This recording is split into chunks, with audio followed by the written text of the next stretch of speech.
Vigilante. Resist the system, you know what I'm saying? Feel good right now. Let's get it. Yeah, hey, minor is the one you want talking to your sons. I can talk about God, I can tell them about drugs. I can show them how to move when they see you in the mud. Get to work and make a brick. It was me and Doc putting everything on the house, investing everything in music, then explaining to the spouse. Came a long way from sleeping on my brother's couch.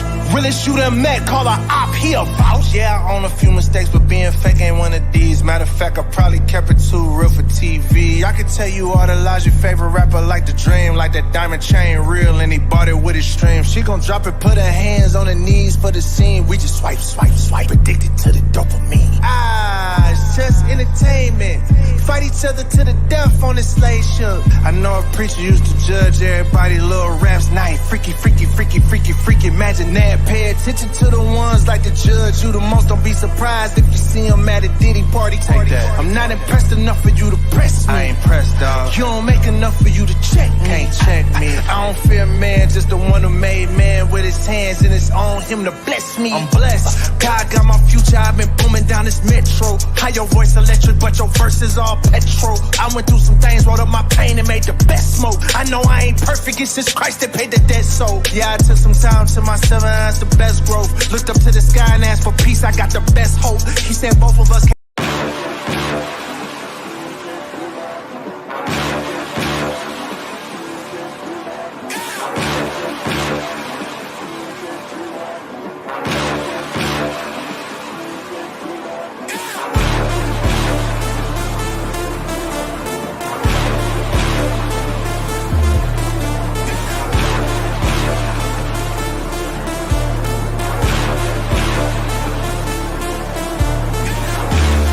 I done woke up, slept on me, trying to eat with vultures. Y'all look frail, let me feed the culture. Can't get full of the lead and coke, huh? Still sober? Y'all OD, follow me. Where the rain follow me, king. Yeah, I know the king, Martin Luther King. You ain't really gonna throne, boy, you in a dream. Wake up, y'all don't want it. Down to the white, I better put Marlo on it. And let's soon Chico Malo, homie. And if I'm scared, I guess I don't know it. Cause I'm still going still right where the heat at. And where I ain't supposed to be, that's where I be at. And I spit that, sit back, listen to the truth for the sky crack. And the Lord gets back. Or somebody wants to get back. And they click clack, they be bent back, looking at this intact. Never left, but I've been back. Cross on my bit neck, and I don't rap gospel, I live that.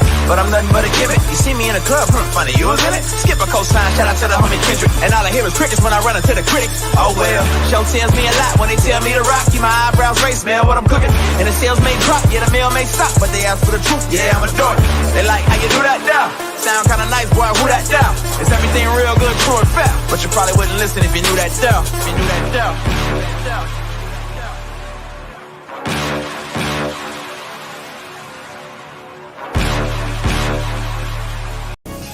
The heart beats just a little faster right now, doesn't it? As they stand alone right now. No cornermen. They're just ready to make the ring walk for the big.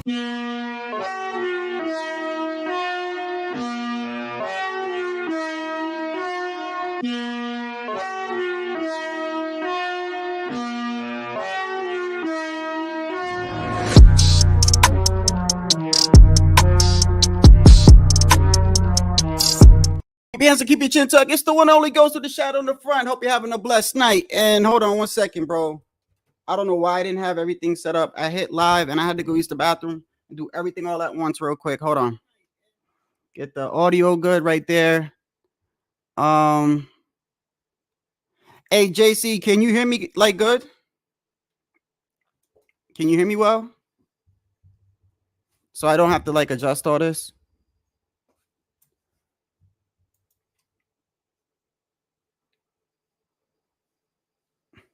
He said the Turk big mad. Yeah, I'm gonna talk about that. I'm good. Okay, thank you. Yeah, man. Hey, listen, bro. He finally found somebody. I appreciate you, man. He finally found somebody that's not gonna kneel to him, bro. Canelo's not gonna kneel to you, bro. He's not. And I think he knew that. Like yesterday when he went on X yesterday, you could tell that he was mad. You could tell, and I don't know if you heard what Canelo said today, but Canelo said that I don't know if it was today or yesterday, Canelo said that that they text him. Did you hear what he said? Hold on 1 second.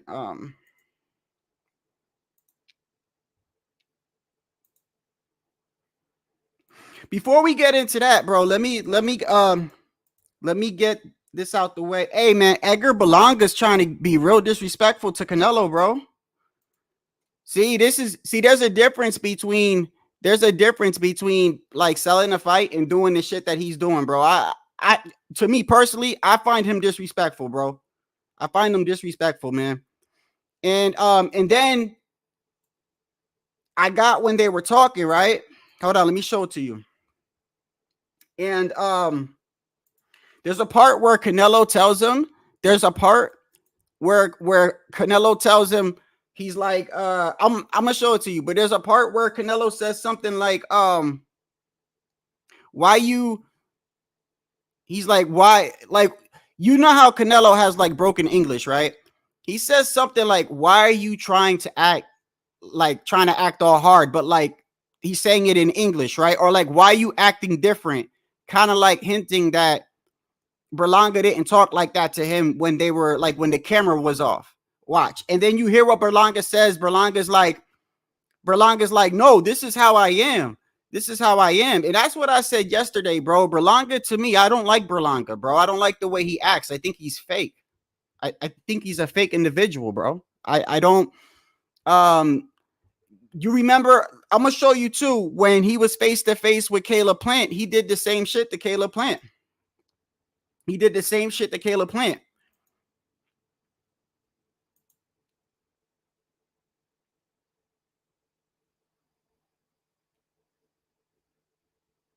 Yeah, bro, the last person that did this to Canelo got knocked out.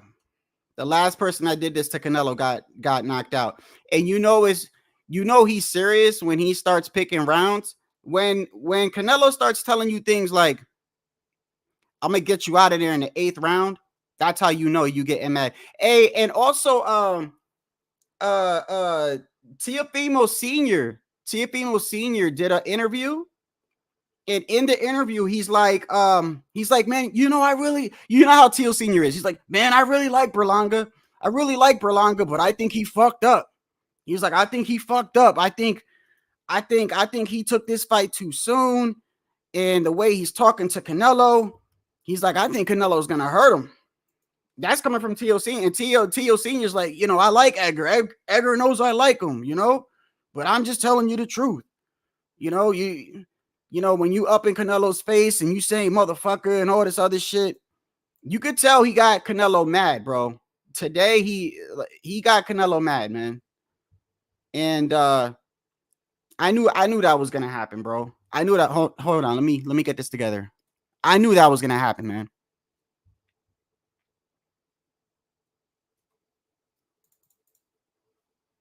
And the reason why Berlanga is doing this, bro, I think I'm gonna tell you why I think he's doing this, bro.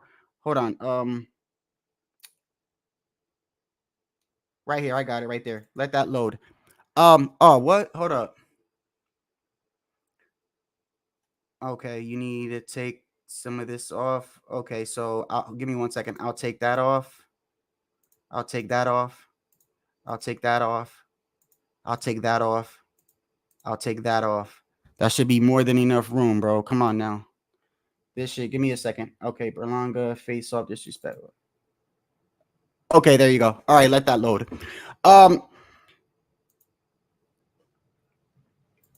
Yeah, while that's loading, let me go to X real quick, show you what the Turk said. Hey, listen, man, let me tell you something. I'm starting not to like the Turk, man. Remember when I was like, yo, I like the Turk. I don't think he's bad for boxing because he's putting on fights and stuff. And I'm starting not to like that dude, bro. Like, he's so arrogant.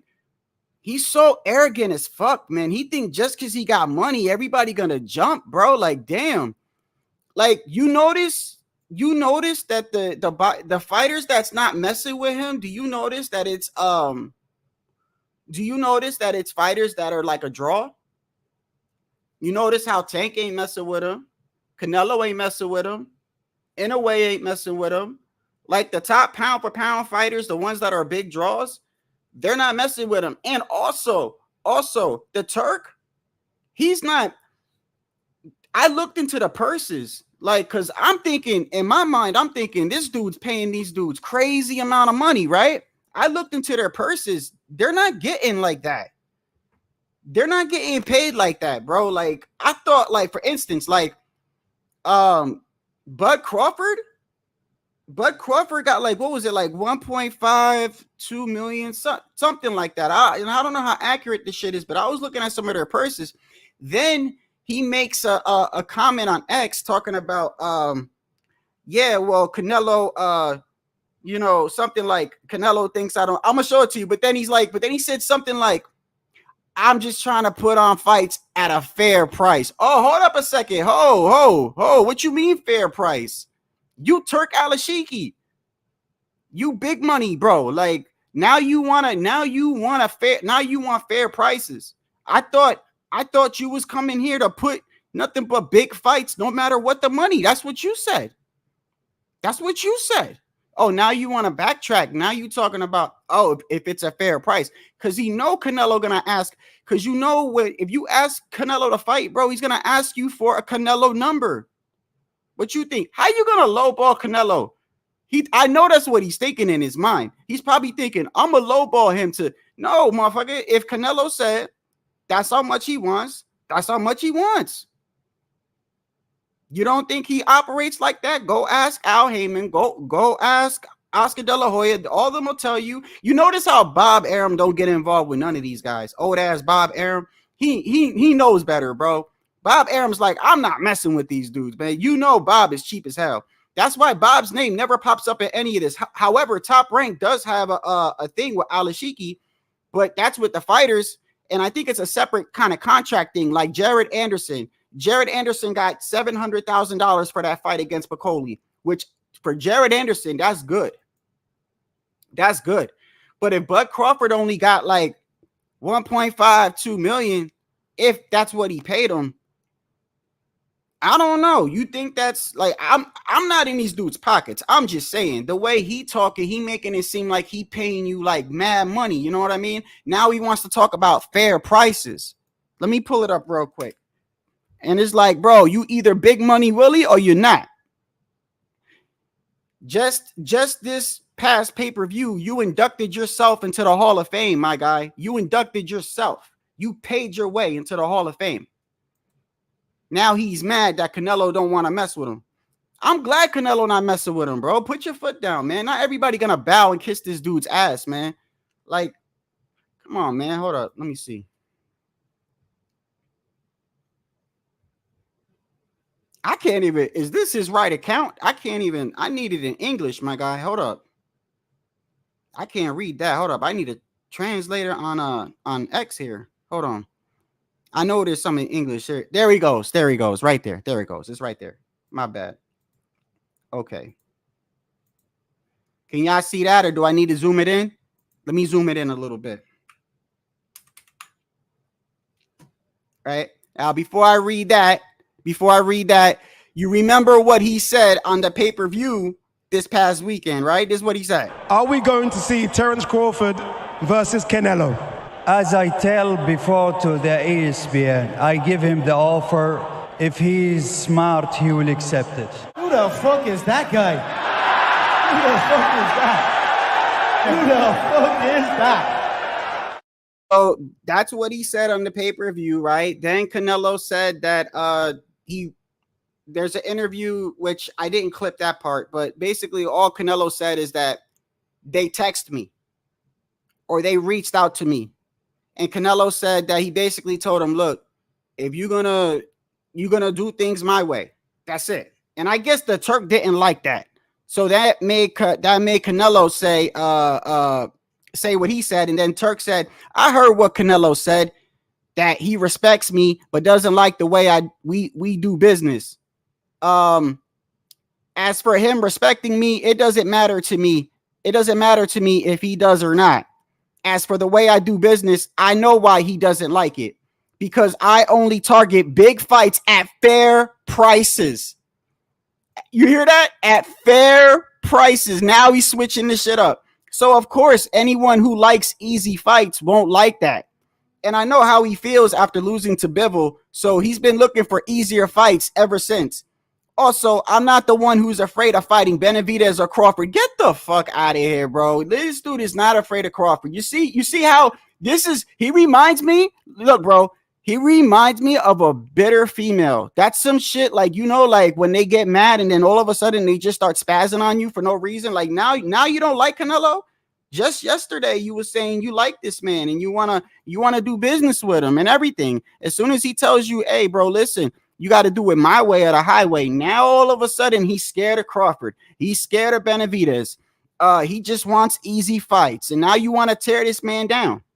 So he goes, therefore I knew he was wasting our time and making excuses with big amounts of money that can't be paid. So listen to this. I'm gonna show you how this is a contradiction right here. I'm gonna show you how this is a contradiction. Listen right here, the last paragraph.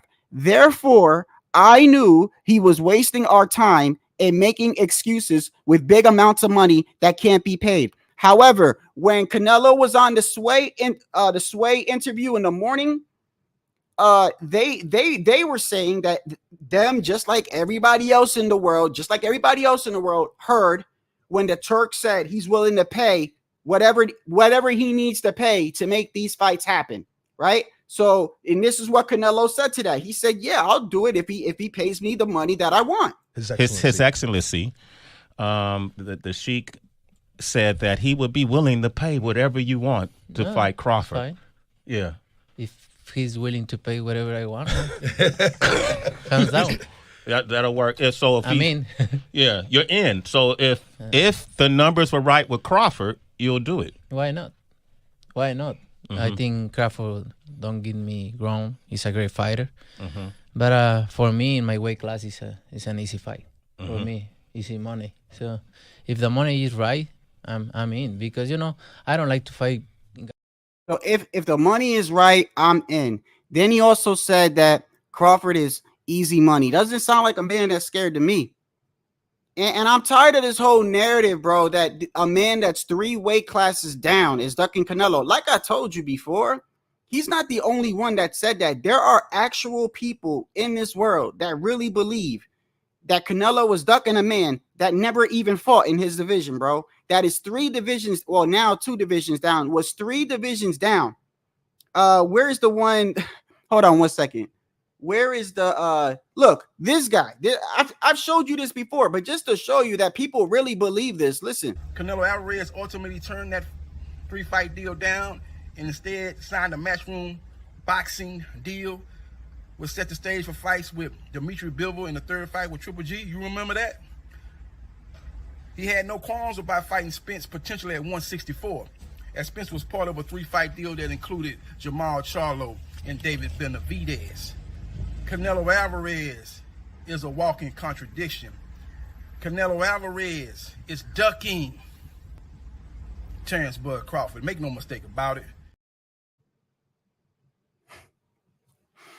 I don't know where he gets that from, bro. Please, I don't have any time for any gossip now. Eh? Yes. Look at you. A bullshit. A bullshit. A bullshit. A bullshit. I'm telling you, man, this shit is hilarious to me. People, and this is what I mean by, like, I feel like Canelo gets unfair criticism, bro. At times he gets unfair criticism. There's times where you, like me personally, I'll criticize him for something. I'll criticize him for some things. But sometimes Canelo be getting, like, he be getting shit for shit that, like, is ridiculous, bro. It's ridiculous. Like, sometimes I feel like people want Canelo to do every fucking thing, bro. That's serious. That's why a lot of times I defend him, because it's like, look at that. Why would you think he's ducking Crawford? Why? Like, why would you even think that? You're just saying that because you're upset because the man said, hey, if you're going to do things, we're going to do it my way. What's wrong with that? He's the A side, is he not? You're not telling me Terrence Bud Crawford is the A side, is he? If Canelo's the A side, then that means that you work with the A side, bro. It is what it is. I mean, that's common sense. Just this past weekend, You made it seem like you respected Canelo so much and everything. Now you saying you was wasting your time, and yeah, it's because he don't want to bow and kiss the ring, bro. It is what it is. You can get all these other dudes to do it, Eddie Hearn and I like Crawford, but all these dudes, they want to bow to this man, bro. You know, and it is what it is. But if you're gonna make him do that, then you gotta pay a lot more money than what you offering, because Bud Crawford, by the way, if it was 1.5, $2 million, if that's around the ballpark figure, I don't get in the pockets, right? But I would like to think that Bud Crawford would make a hell of a lot more than that for moving up to 154, fighting a champion for the first time. It doesn't matter whether it's Madrimov or not, because this is where being a draw comes into a factor. You notice how if Canelo moved up to fight Madrimov, it would have sold. It would have made a lot more splash. That's not Bud's fault, by the way. Like, some fighters are a draw, some fighters aren't a draw. It is what it is. Like, that's not Bud's fault. But still, like, he went undisputed at 140, undisputed at 147. Some would think he's the best fighter of this generation. There's an argument that you can make. He's never lost a fight. So why is he only making that? I mean, like I said, I'm not in his pockets. I'm just saying the way the Turk talking, he talking like, I'm willing to pay. Remember when they brought up the Benavidez fight? This same man said he knew there was an interview with Canelo clearly saying, hey, 200 million, 150. And by the way, if you go to the Sway in the Morning interview, right? After they do the interview with Canelo, they take some phone calls, right? You know how like people call in, right? The first caller asked Canelo, he said, hey, listen, can I ask you a question? He's like, you did an interview saying that you want 200 million to fight David Benavidez. Why would you ask for that much? Are you insinuating that's like a big risk and everything like that? Like, sort of like asking Canelo, like, are you scared low key or whatever? And Canelo basically was like, no, he's a risk. I ain't gonna lie. Like, David is a risk, but he's like, but I do things my way. I get 80%. Like, I've earned my way to be the face of boxing. I get 80% of everything. Canelo made the comment, like, if you buy soda in the arena, I'm getting 80% of that soda. So I've earned that. Yeah, people can't get mad at that because Floyd did the same shit, bro. When Floyd got to a certain level, Floyd demanded certain things, bro. If he didn't get it, then fine. He was moving on. Like, that's what happens when you're the face, bro. You get to make them moves, man. And this guy clearly knew that Canelo was asking for a sum of money. And when they asked the Turk about that a couple weeks ago, he clearly came out of his mouth and was like, no, I want to make the David fight. Oh, I'll do whatever I got to do. Now, all of a sudden, he's talking about fair prices. Now he's talking about fair prices. Either you want to make the fight or you don't, bro. Now I'm hesitant on whether I really thought like last month we were probably going to get Boots and Crawford, because even though Boots is still at 147, right? The Turk had made it clear, like, no, I want to help Boots, and I want to see the Crawford fight, and I want to see what he said. I want to see Haney versus Tank. I want to see Canelo versus Benavidez. I want to see Crawford versus Boots. I want to see Crawford versus Canelo.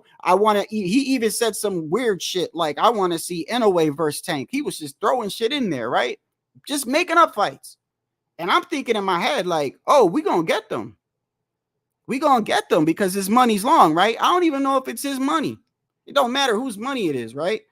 But I'm thinking in my head, like, oh, we going to get these fights, bro. He's got a lot of money. Now he's backpedaling. Now he's talking like he wants it at fair prices.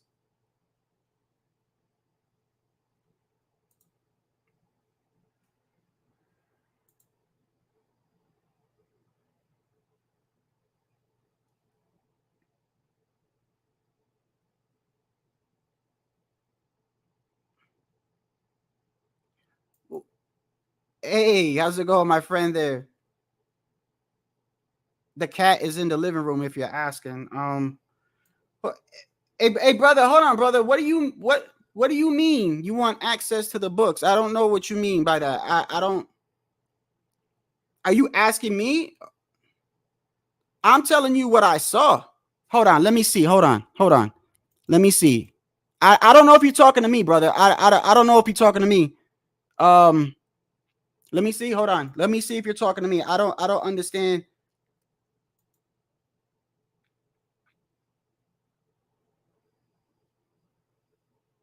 Oh, okay. Yeah, sure.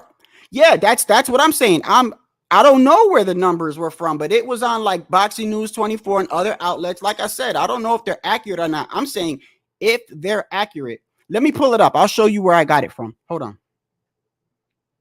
I'll show you where I got it from.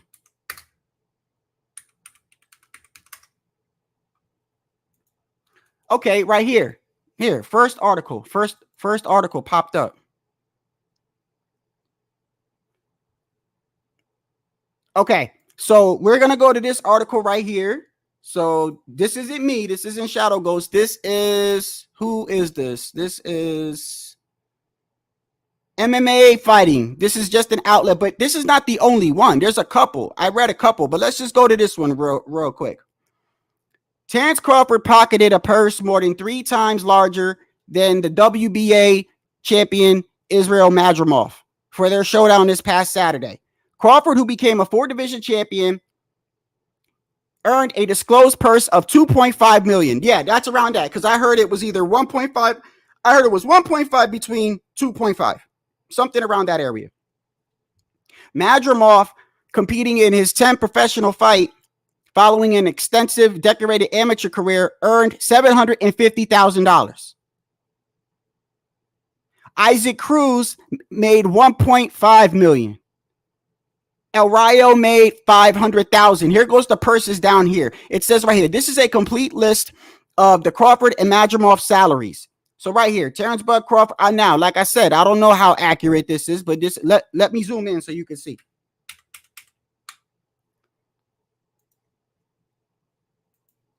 Terrence Bud Crawford, 2.5 mil. Israel Madrimov, 750,000. El Rayo, 500,000. Isaac Cruz, 1.5 million.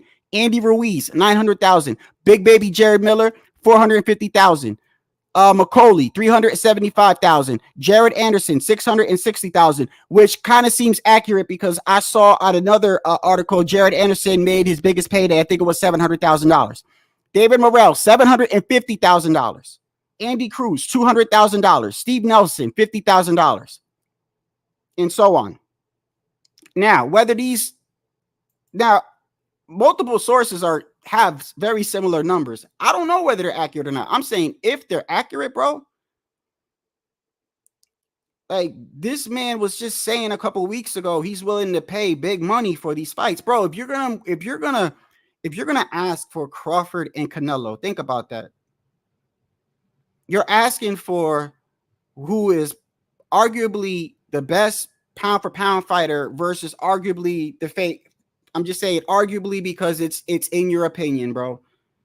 The face of boxing or the best pound for pound fighter. It doesn't matter. It's 2 pound for pound greats. You saw what happened when Jermell Charlo moved up from 154 to 168 and Canelo beat him. He didn't get a lot of credit for it. It's not Canelo's fault, but he did what he had to do, right? He beat Jermell in a one-sided fight. When they asked Canelo about Crawford a couple of months ago, the first thing Canelo said was, I'm not going to get credit for this fight. Crawford. He said there's weight classes for a reason. Then the Turk comes along and starts talking about, oh, I'll pay this, I'll pay that, I'll pay that. So now Canelo was saying, okay, yeah, if the money's right, I'll do it. Now the Turk backpedaling, talking about fair prices. You either pay or you don't, bro. It is what it is. Why is it? What I don't understand is why is it a problem? Just at the event, he was giving out cars. He just had Eminem at a concert, bro. Eminem did a full concert. I never seen no shit like this before. You had Eminem do a full concert. You had people in the crowd he was giving cars away. I thought we were on a game show. He paid his way into the Hall of Fame. Now you talking about fair prices. I just think that he's just upset that Canelo was like, look, bro, you're going to do this shit my way or whatever. And besides, they shouldn't even be talking to him anyway until after he's done with Berlanga. So getting to Berlanga, by the way, Berlanga, I'll go back to the Turk in a second. Berlanga pretty much being real, he's really trying to get Canelo out of character, bro. Hold on. Everything. Here. I'm gonna break everything in your body, nigga. What you talk about, nigga? Straight up. Yeah, you're gonna see. You're gonna see. So many problems. You're gonna feel so much pain. Never got hit by this before. I don't hit like Triple G. I don't hit like Kirkland. You see. I'm gonna break your nose. You will see. I'm gonna break your nose. see. I'm gonna break your nose. I'm gonna break everything in your body, nigga. What you talk about, nigga? What do you think you are? You pretend you be too rude. For what? Who's pretending? You pretend. That's who I am. You pretend to be that's so rude. No. For what? No. As a fighter, I respect you. But we fighting, so there's no respect now. There's no respect. I respect you as a fighter. But we got a fight coming up. I know. We both know. You know I'm a gentleman. You don't gonna do anything different to me. Come on. You don't bring anything new for me. Tú estás viejo ya. You gonna see this fucking old man. You gonna see. Yo también. Ese viejo te va a dar la putiza de tu vida. Yo también. Nomás date cuenta, la putiza de tu vida. Los puertorriqueños mandan, oíste. Tú vas a ver. Los puertorriqueños mandan. Tú vas a ver. Yeah, he's he definitely trying to, man, listen, the last person that did that to Canelo got knocked out.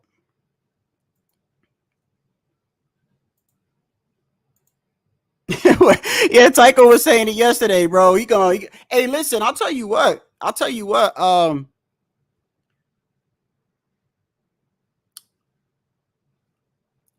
It's better. I'm gonna say it's better than a lame press conference, you know.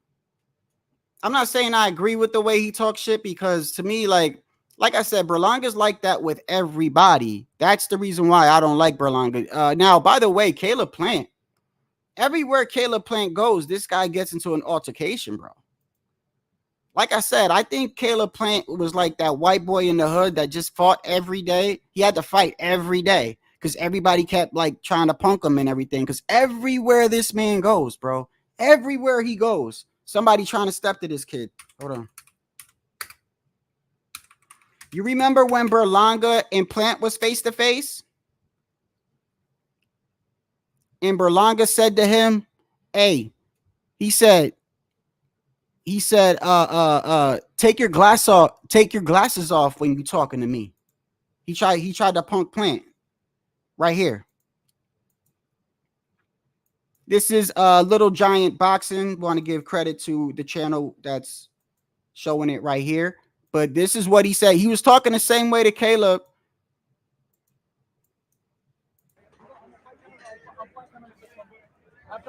Canelo in September. I got my business already running in September. If you don't get the Canelo fight, then we're going to run it next. That's what you said, right? I promise you. No, what I'm saying. That's what you said. I promise you. No, besides promise, I'm saying that's what you said. I'm going to knock you out, bro. I'm going to knock you out. Take your glasses off. I'm going to knock you out. I'm going to knock you the fuck out. I'm going to knock you out. I'm going to knock you out. Take your glasses off. For what? You want to have happen next? Yo, Berlanga think, bro, this motherfucker, bro, he talking like he... I'm telling you, bro. Berlanga be talking like he a bad motherfucker, but then he get in the ring, can't even handle somebody with a jab. Like, the fuck?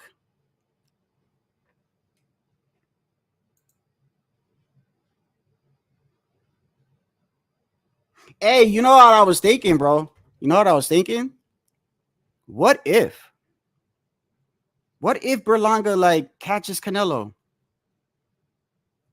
You never know, man. Hey, I'll tell you what. If this kid was to beat Canelo, I'd have to eat them words bad. Because, you know, I've been talking shit about Berlanga for how long? I would have to eat a lot of words if he does it, bro. Hey, it's fine. It's fine. I'll get up here and I'll say I was wrong, but the way he carries himself, the difference of the skill set, I think Canelo's gonna punish that guy, bro. I think he's gonna punish him, and the way like he's getting Canelo mad, and you remember the last person that got him like that was Caleb Plant, and Canelo. When he's not mad, and they ask him, hey, you know, how you think the fight's gonna go? He usually gives a type of answer like, hey, you know, I don't know, like I just know I'm gonna win. Like he doesn't really predict anything. But when Canelo gets mad, he starts saying like what he's gonna do to you. And he told Plant when Plant swung at him at that the press conference, he says, I'm gonna knock you out. And he knocked Plant out. Did he give a round for Plant too? Did he make a prediction? I know for Berlanga, he told Berlanga to his face. He says, bro, he's like, you got a lot of problems on your hands now because you done fucking got me mad. He's like, 8 rounds, you out of there.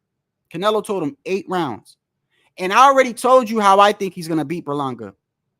I think he's going to tear his body up. Canelo's going to rip body shots into him, bro. Like Berlanga, he holds a high guard too.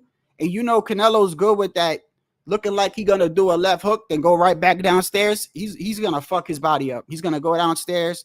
He's going to get him to drop his guard, and then he's going to go upstairs. And I think he's going to knock Berlanga out.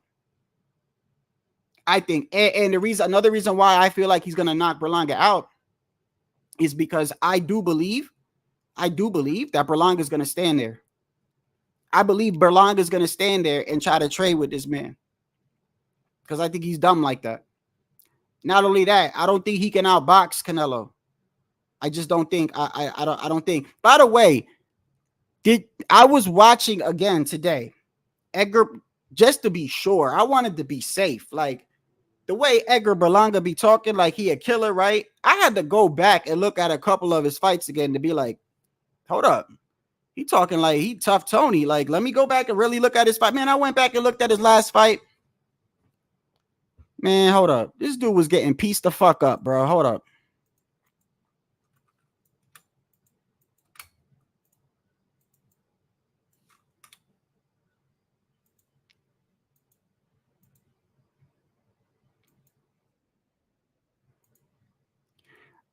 I know they're probably going to flag me for it, so I can't show the whole thing, but I'm going to just show you the little bit where he was, mind you, this is, I can't even say the guy's first name, Padraig McCrory or something.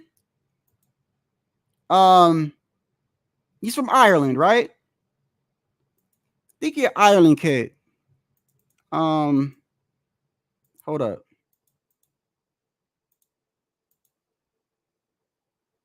Where's it at?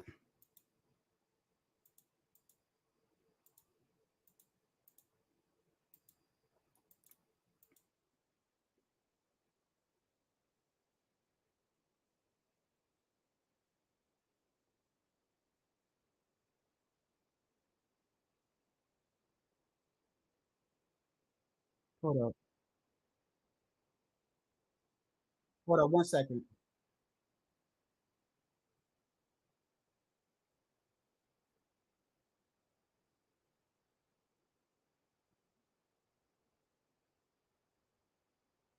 Hold on 1 second.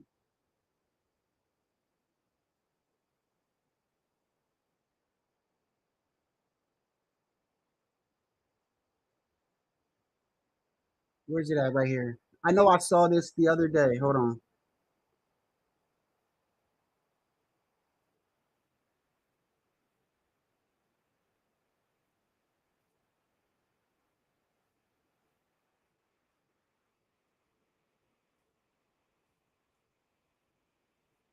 I'm wondering, I gotta find the one. There was different highlights, but in the first round, he got caught with 2 check left hooks.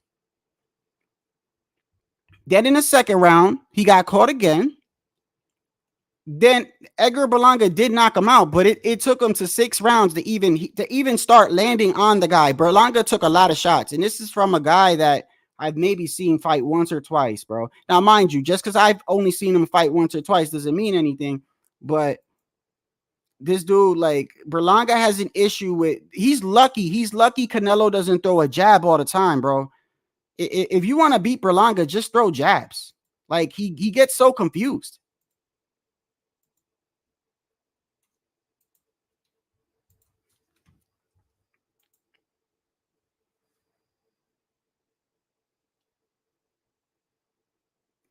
Did he tell Canelo told Billy Joe he was going to retire him?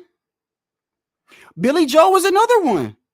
Billy Joe was another one that was getting on. Remember what Billy Joe tried to pull off on the Canelo fight? Do you remember what he tried to do 2 days before the fight? What was it? 2 days, 3 days before the fight? If you remember, Jamel Charlo went live and called Billy Joe Saunders a pussy. He said, "You a pussy for what you're trying to do." Like, it was on fight week. Billy Joe was trying to cancel. Well, he was threatening to cancel the fight unless he got a bigger ring. Because as the fight got closer, he started realizing, oh man, because he was another one.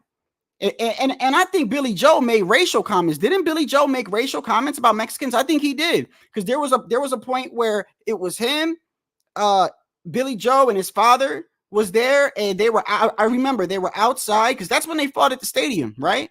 They were outside, and he made a comment about Mexicans and something and piñatas and shit like that. And Canelo got mad, and Canelo's like, "I'm gonna knock you out." Then when the fight got closer, he started saying, "Oh, if I don't get a bigger ring, I'm gonna pull out." And Jamel Charlo went live and said, "Bro, you a pussy. Just get in the ring and fight, bro. Like, you was talking all that shit. Just fight." Canelo broke his face, bro. Canelo broke his face. Edgar, that's his only two advantages, though.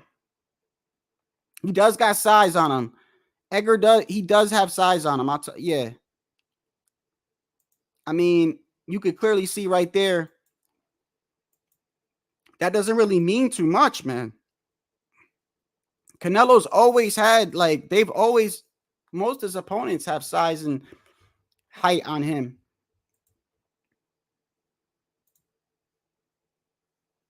Yeah, I saw Billy. Well, you mean in the ring? Maybe not in the ring. I seen him, like, on camera. He looks like he's almost damn near. Yo, not only did Canelo retire him, but he damn near put that man in depression. That man was close to like 250 pounds. I had to take a double look. Yo, Devin Haney's another one that's in depression. You see how Devin Haney looking? Ryan done put that kid in depression, bro. Devin Haney looking like he like damn near close to 200 pounds.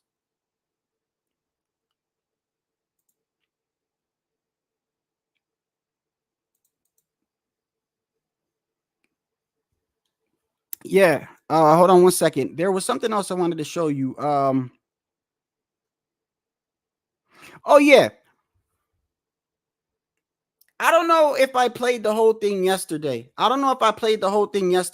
But did you hear the whole interview with when Canelo was on? Did you hear the whole clip because the chunk of the clip that I played, that's where Canelo says that he feels like Crawford is a different, how did he say it? He's like, he's a different fighter now that he moved up, and that he feels like Crawford felt the difference, and that's why he believes it's an easy fight now. Hold on one second. Let me go to Canelo's X real quick and see what Canelo said.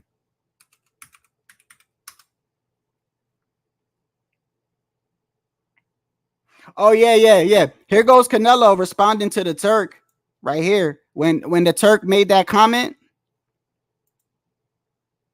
Canelo just started laughing at him. Yeah, I heard what Canelo said. He respects me, it doesn't like the way I do business. And Canelo just laughing at him, bro.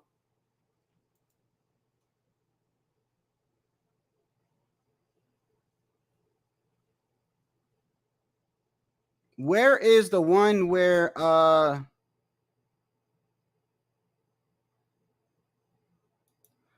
where is the other? Where's the one with the Turk where he said, because you could see how the Turk has changed this one. It changed in one day, which makes me think that all this shit happened in one day.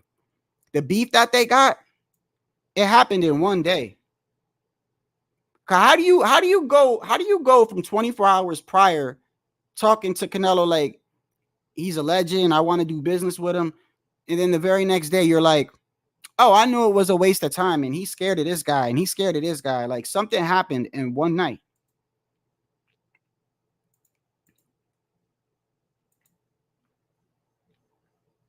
Nah, Devin gonna be at 147, bro. I can't see him making 140 again. Canelo does keep it respectful, man. And you heard what Canelo said to Berlanga, right? You heard what he said to him, right? He said, why are you why are you acting like this? Like you wasn't acting like this before. You wasn't acting like this like when the cameras wasn't on. I'm gonna break everything in your body, nigga. All you. Yeah. Space out. Yeah, you're gonna see. You're gonna see. So many problems. You're gonna feel so much pain. Never got hit by this before. I don't hit like Triple G. I don't hit like Kirkland. You'll see. I'm gonna break your nose. You will see. I'm gonna break you your will nose. see. I'm gonna break your nose. I'm gonna break everything in your body, nigga. All you. Yeah. What do you think you are? You pretend to be too rude. For what? Who's pretending? You pretend. That's who I am. You pretend to be that's so rude. No. You see, that's why I don't like Berlanga. That's why I don't like Berlanga. Canelo basically trying to tell him, "Hey, look, man, why you doing that? Like, why you talking to me like that?" Because he calling him a fuck ninja and all this other stuff. He's all right. He's being real greasy, talking to him real greasy, bro. Canelo's like, why you doing that? Like, you don't gotta do that. And what does Berlanga say? What does he say? That's how I am. For what? No. That's how I basically saying, yeah, I'm naturally disrespectful as fuck, bro. Who's pretending? You pretend that's who I am. You pretend to be that's so rude. No. For what? No. For what? No. You will see. You're gonna see. So much pain. Yo, and then he's taunting him, talking about I hit harder than who? I hit harder. Who's he saying? He hits harder than Triple G. No, the fuck you don't. You're gonna feel so much pain. Never got hit by this before. I don't hit like Triple G. I don't hit like Kirkland. You'll see. I'm gonna break your nose. You will see. I'm gonna break your will nose. see. I'm gonna break your nose. I'm gonna break everything in your body, nigga. All you. Yeah. What do you think you are? You pretend to be too rude. For what? Who's pretending? You pretend. That's who I am. You pretend to be that's so rude. No. For what? No. As a fighter, I respect you. But we fighting, so there's no respect now. There's no respect. I respect you as a fighter. But we got a fight coming up. I know. We both know. You know I'm a gentleman. You're not gonna do anything different to me. Come on. You don't. Then he turns around and says, "You know I'm a gentleman." That's a typical, like I said last night, bro. That's a typical New York Rican right there, bro. Typical. Acting like nobody can fuck you up and all types of shit. I told you the reason why I don't like him is because he reminds me of me before I went into the military years ago. Just ignorant as fuck, bro. HLD, you probably think we living in a simulation. Everything is scripted to HLD.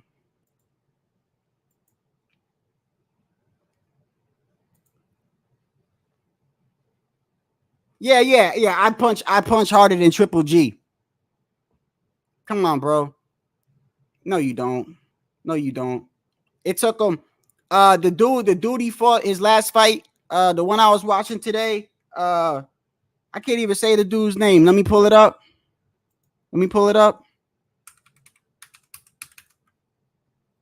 Oh, by the way, I told you I'm gonna start making these t-shirts.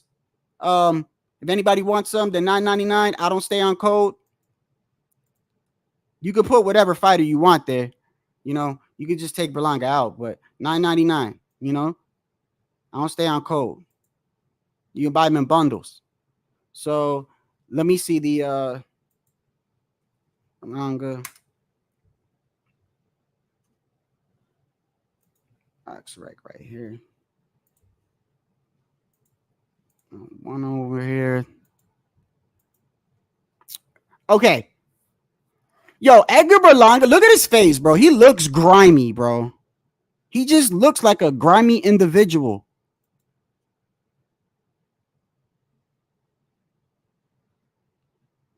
Padraig McCrory. My bad. Padraig McCrory. Berlanga ended up getting him out of there in 6 rounds, right? But before that, remember, he fought Jason Quigley, the dude that Andre knocked out in the 2nd round. He went the distance with him. Romer Angulo, he went the distance with him. Steve Rose, he went the same dude. Isn't Steve Rose the dude that got knocked out by Triple G? Oh, I hit harder than Triple G, right? Didn't Steve Rose get knocked out by Triple G? Let me see. Hold up.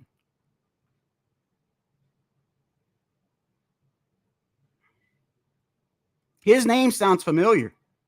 Yeah. Triple G got him out of there in 4 rounds, bro. In 4 rounds. But you went the distance with him, my guy. You went the distance with him. Went the distance with this guy, Marcelo, and then Damon Nicholson. And then before Damon Nicholson, of course, was the 16 guys that we've never really heard of or seen since or whatever. Look, I'm not gonna sit here and say I don't think there is one thing I want to take back about Berlanga. Like, I don't think Berlanga is a trash fighter, because I did call him trash, and I don't think he's trash. All right. I do think for what it's worth, Berlanga is exciting, because he does try to fight you. And looking at, which is kind of crazy. Because they're trying to sell it to you like he's this monster with knockout power. I watched this past couple of fights. He does move forward. He tries to fight you. So if you're not running, right? If you're not running and you're coming forward and you're fighting, you know, Mexican style, what they call it, right? If you fighting, coming forward, and you go in the distance, what that tell you? You either don't got power or you do got power, but you can't just put your punches together. Either way, could be a combination of both. But he does come forward. He does try to fight, and he does try to be exciting. He does. I give him that, which I believe that's going to be his downfall, by the way. They kept saying in the presser that let me see if I can pull that one up. This is why I do believe that he is going to come forward, is because can anyone tell me, HOD, yeah. Hey, HOD, who is the guy that's sitting next to, or anyone, who's the dude that's sitting next to Berlanga? I thought he was Fat Joe. Look like an old Fat Joe. Is that his father, or is that his trainer? Whoever that guy is, he's talking a lot of shit. Let me see if I can pull it up from here. That's his dad, OG? Oh, that's his dad? Oh, that makes a lot of sense, bro. Like father, like son. He's talking mad shit, because yesterday he was the one running his mouth behind when Eddie Reynoso got up there. So if that's Edgar's father, when Eddie Reynoso got up there, being respectful, right? Saying, hey, you know, Berlanga's gonna come and bring it, and not talking, you know how Eddie Reynoso is. He don't really talk a lot of shit either. He's talking, and as he's getting off the stage, Berlanga's father's like, yeah, we're gonna knock you the fuck out. Like, I'm like, damn. These motherfuckers is just talking mad shit. And when you get Canelo mad, you know what? I guarantee you, he thinks like, I'm gonna get Canelo out of character. That's probably the best thing you can do.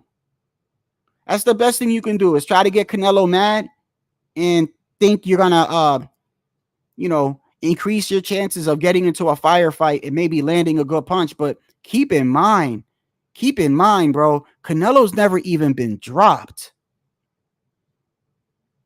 He's never even been dropped. He's been hit by Triple G, like big punches. He said the hardest puncher he was in the ring with was Kirkland.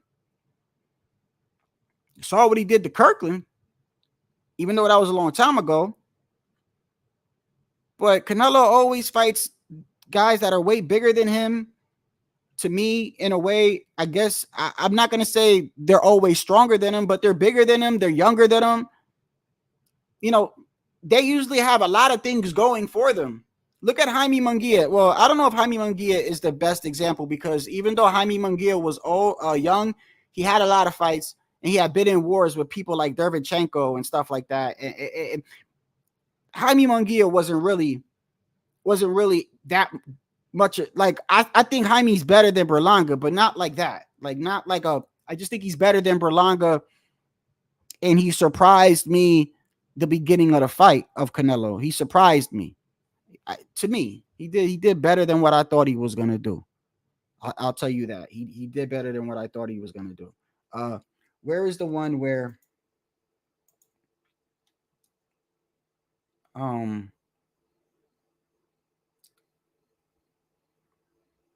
is it yesterday?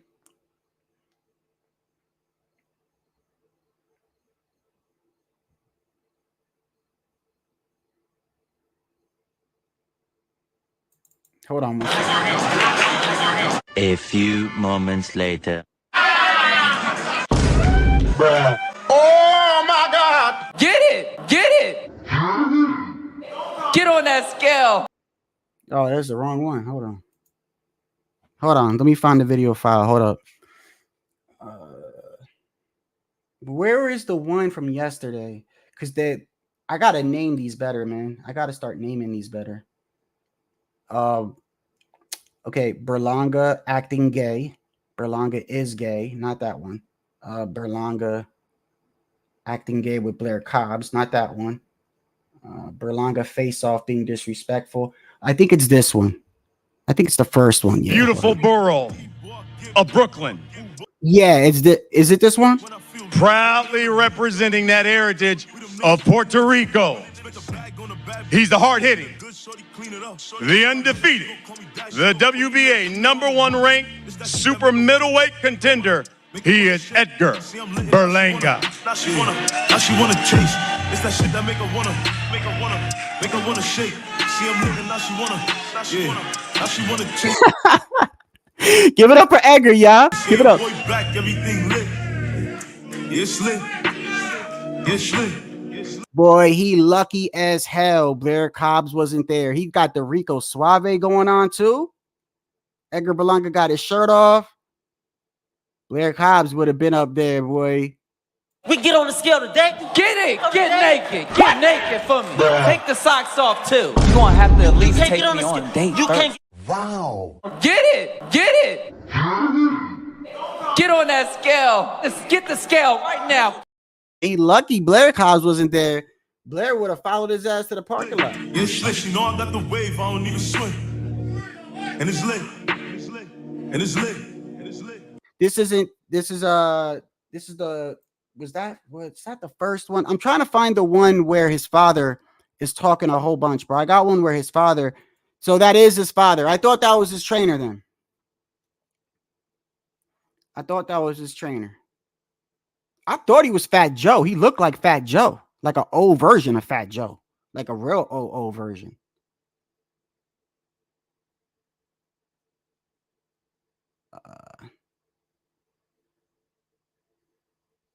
This was yesterday, right? Level is intelligence and IQ. And we're not going to end up like that fuck nigga over there. I got knocked out. Caleb. All right. Yo.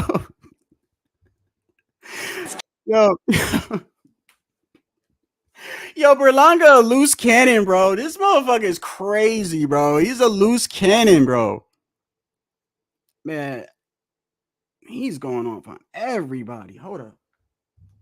Yo, Caleb Plant be catching strays from just random strays, bro. He's chilling in the audience. Yeah, Tycho, yeah, he chilling. Fucking Plant chilling in the audience, just catching fucking strays from people, bro. I know Caleb's like, Poor Caleb, bro. Poor Caleb. Damn. He's that white boy everybody try to test, man. Growing up. You know he was fighting in the hood, man. You know he was fighting. Where's the old one? Where's the old hold up.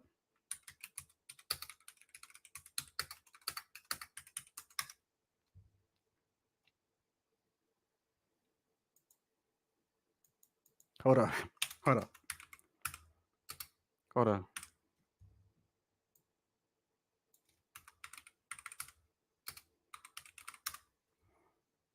This the shit Caleb Plant had to go through growing up in the hood, bro. This is the shit he had to deal with all the time.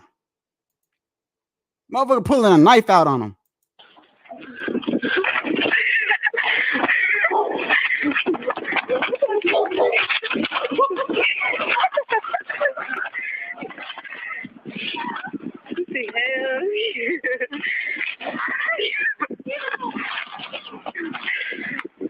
Now watch when Caleb stand up and take that shirt off. There you go. There you go.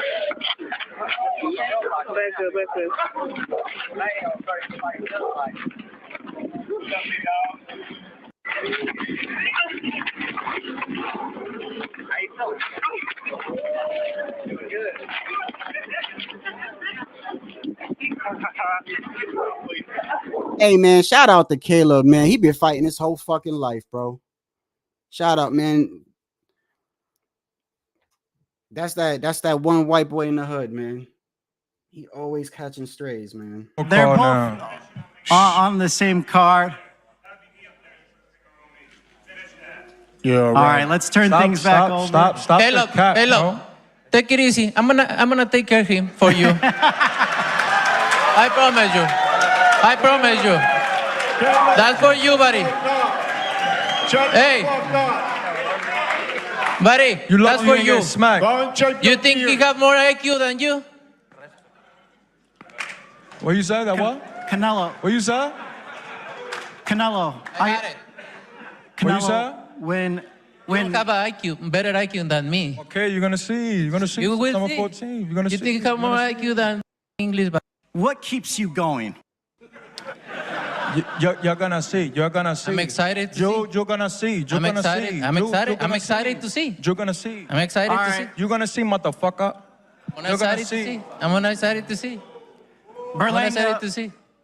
What keeps you going? What keeps you motivated? These kind of motherfuckers. And I love boxing. I'll go to your trainer, Eddie Reynoso. I don't know that much English, but that kind of words I fucking enjoy so much. We gonna fuck you up, Canelo. Stop your shit. You see, that's his father right there. That's his father. Canelo, stop your shit. Fucking enjoy so much. We gonna fuck you up, Canelo. Stop your shit. Now I know, buddy. Hey, did you see when they were face to face? And Berlanga said to him, the long version of it. Berlanga said to him, yeah, I hit harder than Triple G. I hit harder than Kirkland. And Canelo says, you hit like my son. You hit like my little son. Canelo got jokes, bro. Canelo got jokes, bro. Oh my God. Canelo getting funny, boy. The more English he learned, the more funnier Canelo get, bro. For real. Okay, hold up. Hey, hold on real quick. Somebody, hey, I got a couple minutes. Somebody want to say something? Hold on, man. You know what? Hold on. Let me see. Let me check real quick. Hold up. Somebody want to say something real quick about this fight?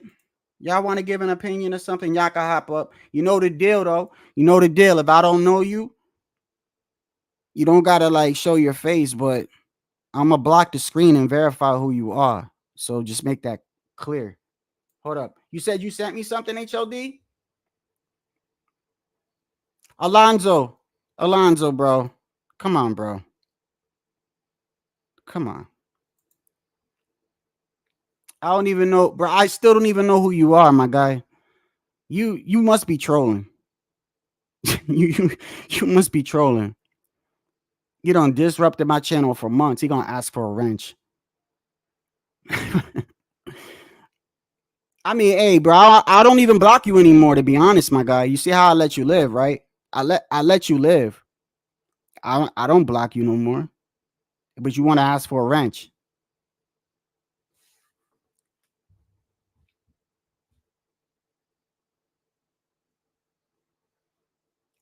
Hold on 1 second. HOD sent me something. Hold on. Let me take this off real quick.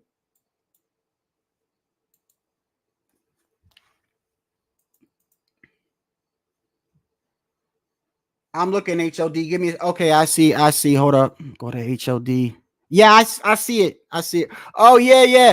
Hey, you know what? Hold up. Yeah, I can't play the song though, HOD.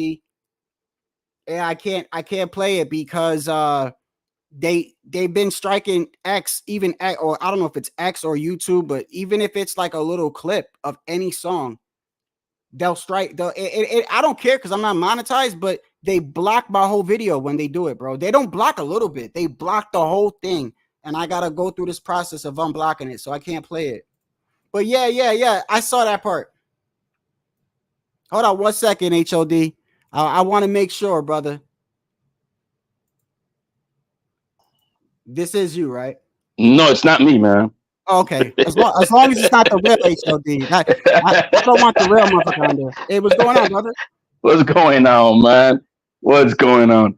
Yo, man, what you think of, I mean, I came in a little late. I don't know how long you've been on, but what you think of overall all the fights, man, on Saturday? Oh man, first off, I want to say that I was really impressed with Orion, man. And I had I had a live the day before the fights, and I went over El Rayo's training camp, and I knew he was in great shape and everything. The only thing that had me like worried was like if Pitbull caught him, was he gonna like abandon his game plan and get into a straight up fight? Bacoli, I knew Bacoli was beating Jared Anderson, bro. Which by the way, Bacoli, bro, that he reminded me of George Foreman, bro. That's what I said, bro. He reminds me of George Foreman. I mean, that first knockdown, that's on the line in the head. Left. That first knockdown, look at that hook, bro. Look at that fucking hook. Bro. Oh, left hook. Oh, and a right hook. And all of a sudden, Anderson is down for the first. Bro, Anderson's trash. No, but you know what? I give Anderson. Listen, he was fighting back, bro. Uppercut. He was fighting back. Okay, that's hard. But he's a trash fighter. And boy, is it playing out like it could be clear right now as he eats another one. He's giving it back, though. Anderson is not stopping throwing punches. Little sneaky uppercuts again. And he went down for the second. This knockdown right here coming up. There's one with the Turk in there. Time. That uppercut repeatedly through the first 4.5 rounds of that fight. Anderson does not look good, Sergio. There's one where his head almost spins around. Another uppercut. Is this the end? That last one, bro. That last one. Anderson. Yeah, I think his head almost spun around. Yeah. I don't like the look in the face of Jared Anderson. Only seconds away from the biggest win of his life. Martin Bacoli has Big Baby back. Yeah, good thing that ref stopped that fight, bro. Yeah, he would have killed him. He's gonna be. Hey, hold on. Before you say anything, Jared Anderson would have kept fighting, bro. I mean, okay, all right. Hey, listen. I know you don't give credit where it's due, but listen, bro. Listen, the dude was trying to fight back, bro. He could retire, bro. Go to race car driving, bro. He's better at race car driving, bro. He showed heart, bro. He tried to fight back, bro. He trash. He trash. He's not. The skill set might be different, but he showed heart in the ring, my guy. He's a guy who lost to a man who wanted it more than him. Bottom line, his punk ass is too arrogant. His punk ass is in the ring or out of the fight. I don't know what he wants, bro. I could care less. You remember the time that we were live and you told me live he was on a high-speed car chase. You Yeah. know that? That's when I literally started looking at him differently, because I said I usually don't judge people on what they do outside the ring, but this man goes on a car chase 3 times in one night, driving reckless, could hit children, women, kids. No fucking disregard for anybody's He's life. retarded, bro. The guy's retarded, mentally retarded. He has no, like, something's wrong with him up there, bro. I'm telling you, he's not. You want to talk about retarded? That kid is retarded. He doesn't understand the gravity of anything. He just doesn't, and he doesn't appreciate how lucky he is that he has an opportunity to. Well, in his press conference, he said the same bullshit again. He's like, so you don't care about this sport, dude. So why are you here? Why are you here, bro? I'm glad that Buckley knocked him out. When he did the interview with Roy Jones, he said that it's for to feed his family. Bro, what he was saying at the press conference that week, bro, I'm like, no, I'm done with you, bro.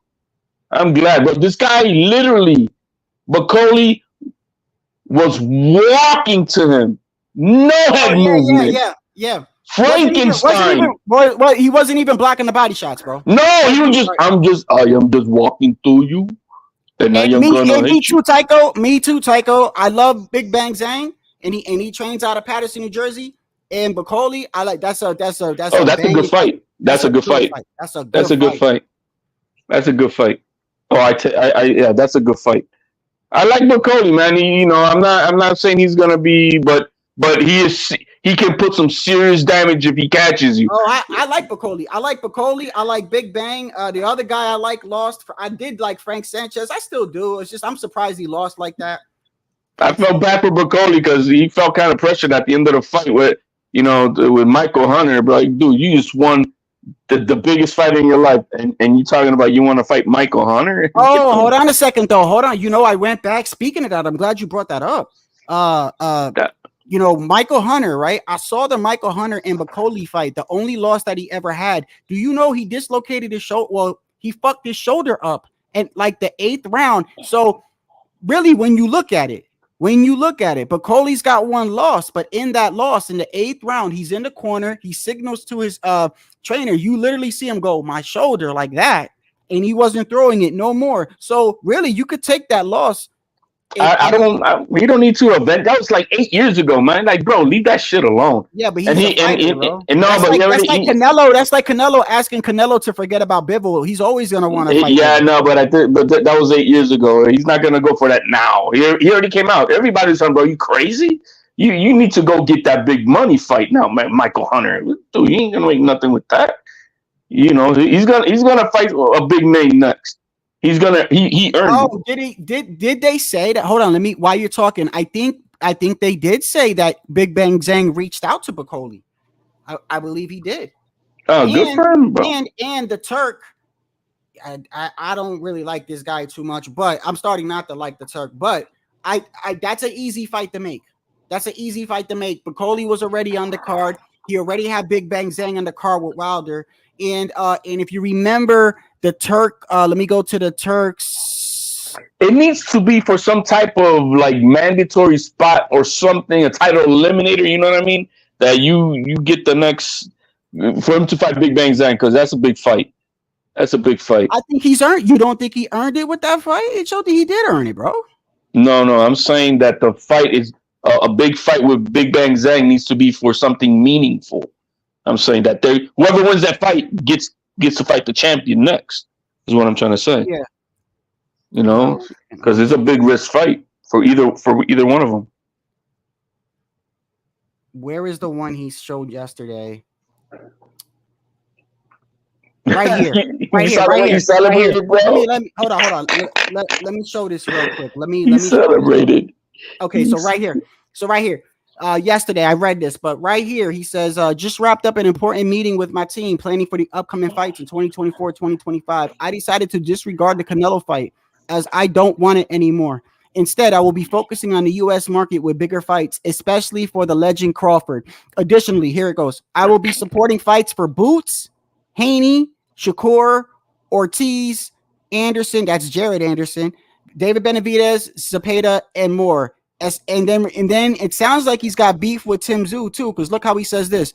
Regarding Tim Tszyu, there's something unclear with the communications from his team with our team. So I believe I will also reconsider his situation. You see how he talks, bro? Bro, he could go suck a dick. You see how he talks, though? He like it's almost like anybody fucking says anything to him, he's like, "Oh, well, Canelo better take that offer." Canelo, His legend. You know what he found out on Saturday? That the used old luxury racehorse that he bought is slow and old. That's what he found out on Saturday. Crawford is very limited going forward to beating any of the other top guys. That's what I saw on Saturday. I'm still waiting for somebody to articulate. I didn't really see. I'm gonna be honest with you. I didn't really see what a lot of people are seeing. I'm waiting for anybody to articulate. No. Hold on. What I'm saying, no, because I want to stay on Crawford for a second. I'm saying I hear a lot of people I didn't see that much bad things from Crawford. I saw slow and old, and I'm still waiting for anybody to articulate to me, what did Crawford do in the first 5 rounds to win any of them versus the champion Madrimov? What did he do? Hold on 1 second. Let me verify this person.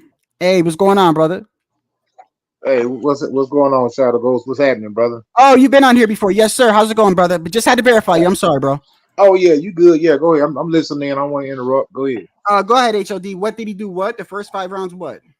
I'm just waiting for anybody to articulate to me, what did Terrence Crawford do in the first 5 rounds to win any of them versus the champion Madrimov? Besides just being there. I saw Madrimov. I saw Madrimov just posturing. Go ahead, Coach Eddie. This is my take on it right here, man. I've been around boxing my whole life. I judge boxing. Think about it like this, man. If you really go back and look at that fight, man. First of all, look at the total punches that Madrimov throws. I mean, you talking about 230 punches or 40 punches in a 12 round. Can we go to the first 5 rounds though? No, that's hold on. Hear me out. I'm gonna land the plane. Just give me about a minute. So you talking about a guy that's basically throwing about 20 punches in a 12 round fight. 20 punches a round. That goes for both fighters, and I'll pull up the numbers too right now. No, pull them up. I think Terrence Crawford was like 430 something for the total fight, and Madrimov is punch stats. Yeah, punch stats. I'm like I was telling him. Basically, Madrimov averaged about 21 to 22 punches thrown over a 12 round fight. That's 20 punches a round. Who landed more power punches? Hold on. Let me get to it. Now, when you got a guy, let's say one guy, see what you got to do in boxing, you have to convince the judges that you won that round. So, see, the judges don't have the luxury of the CompuBox. They're not sitting there counting punches. They're looking at who's controlling the fight, activity of the fight, not just by default. If one guy's only throwing 20 punches around and lands 2 punches or 3 punches, and the other guy throws 40 punches around and lands 3 punches, you're going to give it to the guy who's the more active guy, the guy that's letting his hands go more. Madrimov did not do the guy on his back foot all night. That dude Madrimov didn't throw any punches, bro. He didn't throw any punches, man. He didn't throw any punches, bro. He didn't throw any punches. How can you win if you don't throw any punches? Hold up. I got the punch stats right here. But I know that. I got it in front of me. Let me speak. Crawford only outlanded Madrimov in 3 rounds. Bro, the judges don't have the luxury of the CompuBox, man. They don't have that luxury. Madrimov in only 3 rounds. Hold on. Like HLD, you're not listening. The judges don't have the numbers in front of them. That cash app to clear. The judges don't have the numbers in front of them. They don't have CompuBox. They're not counting punches. They're looking at a guy literally that's standing there not doing anything. No, he's not running. He's chasing Crawford all night. Man, that dude fainted all night long. Put it like this. Hold on. You're biased, HLD. Put it like this. That guy fainted. No. That guy fainted more than he punched. He fainted more than he punched. Go back and count the feints and go back and count the punches, and I guarantee he feinted more than he threw punches. That boy came to survive, man. He didn't come to win. And he made Crawford reset every 3 seconds because he didn't know what the fuck to do with this dude. This guy landed power punches by 10 of them over Crawford.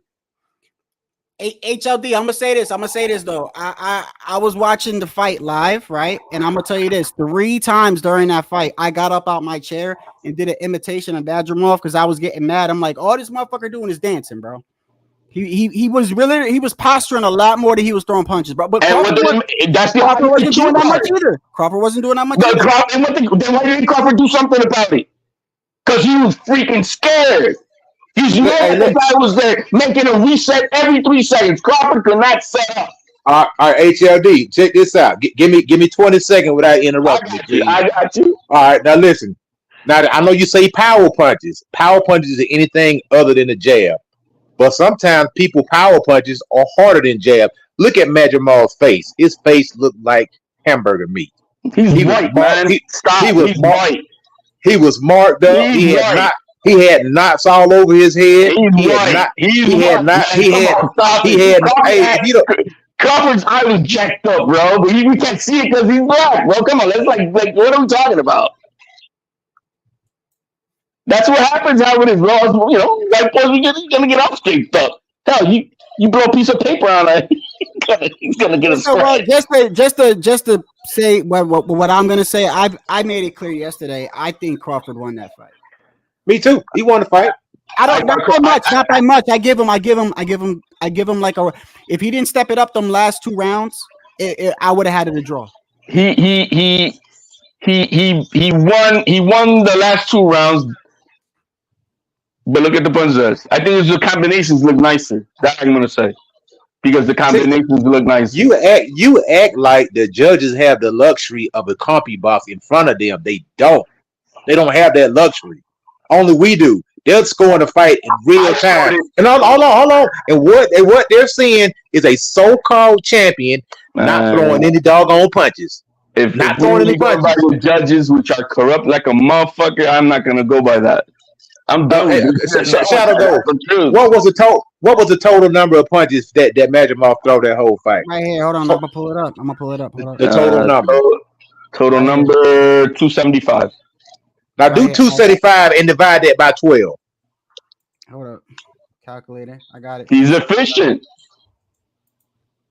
How many punches does Tank do? HLD, you spewing nonsense. It comes out to 22.99. This dude throw 23 punches in per round in a 12-round fight. Hold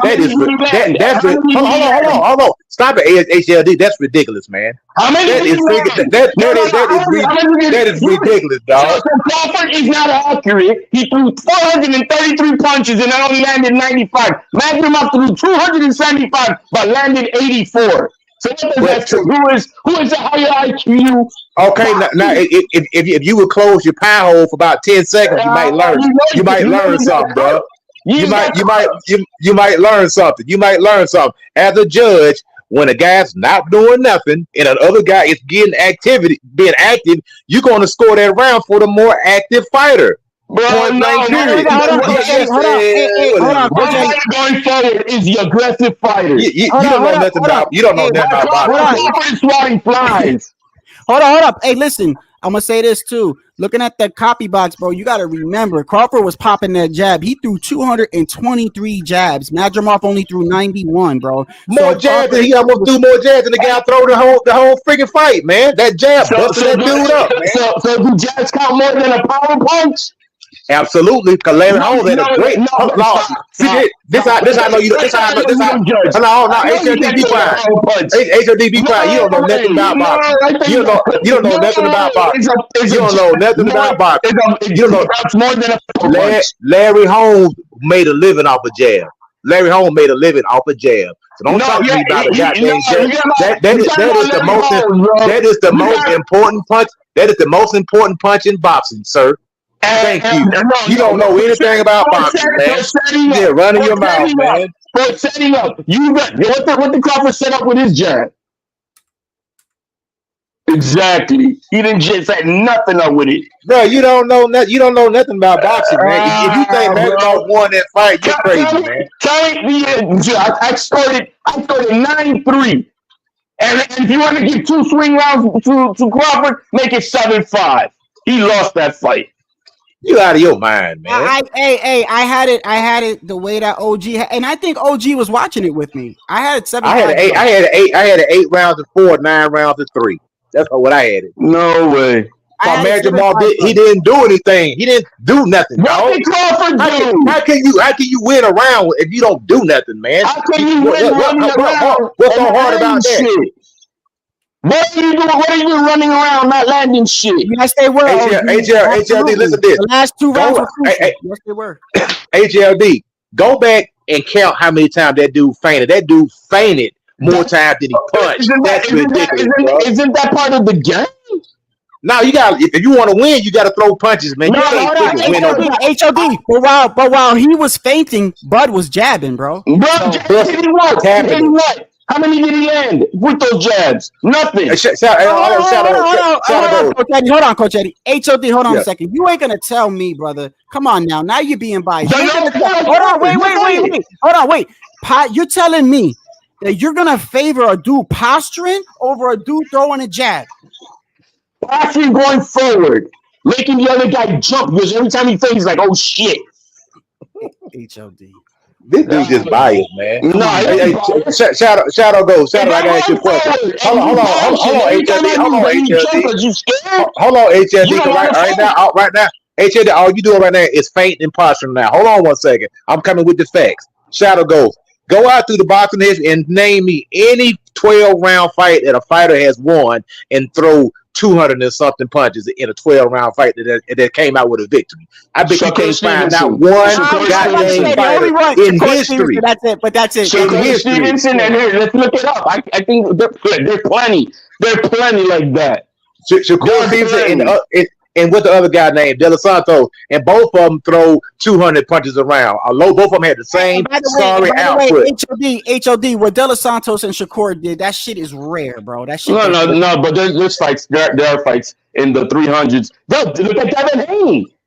Go look at Devin Haney and see how many punches he's thrown, and you're gonna see the 300s. Didn't Rigondeaux win a fight throwing not a lot of punches too? I think. Yeah, I mean that's Rigondeaux, man.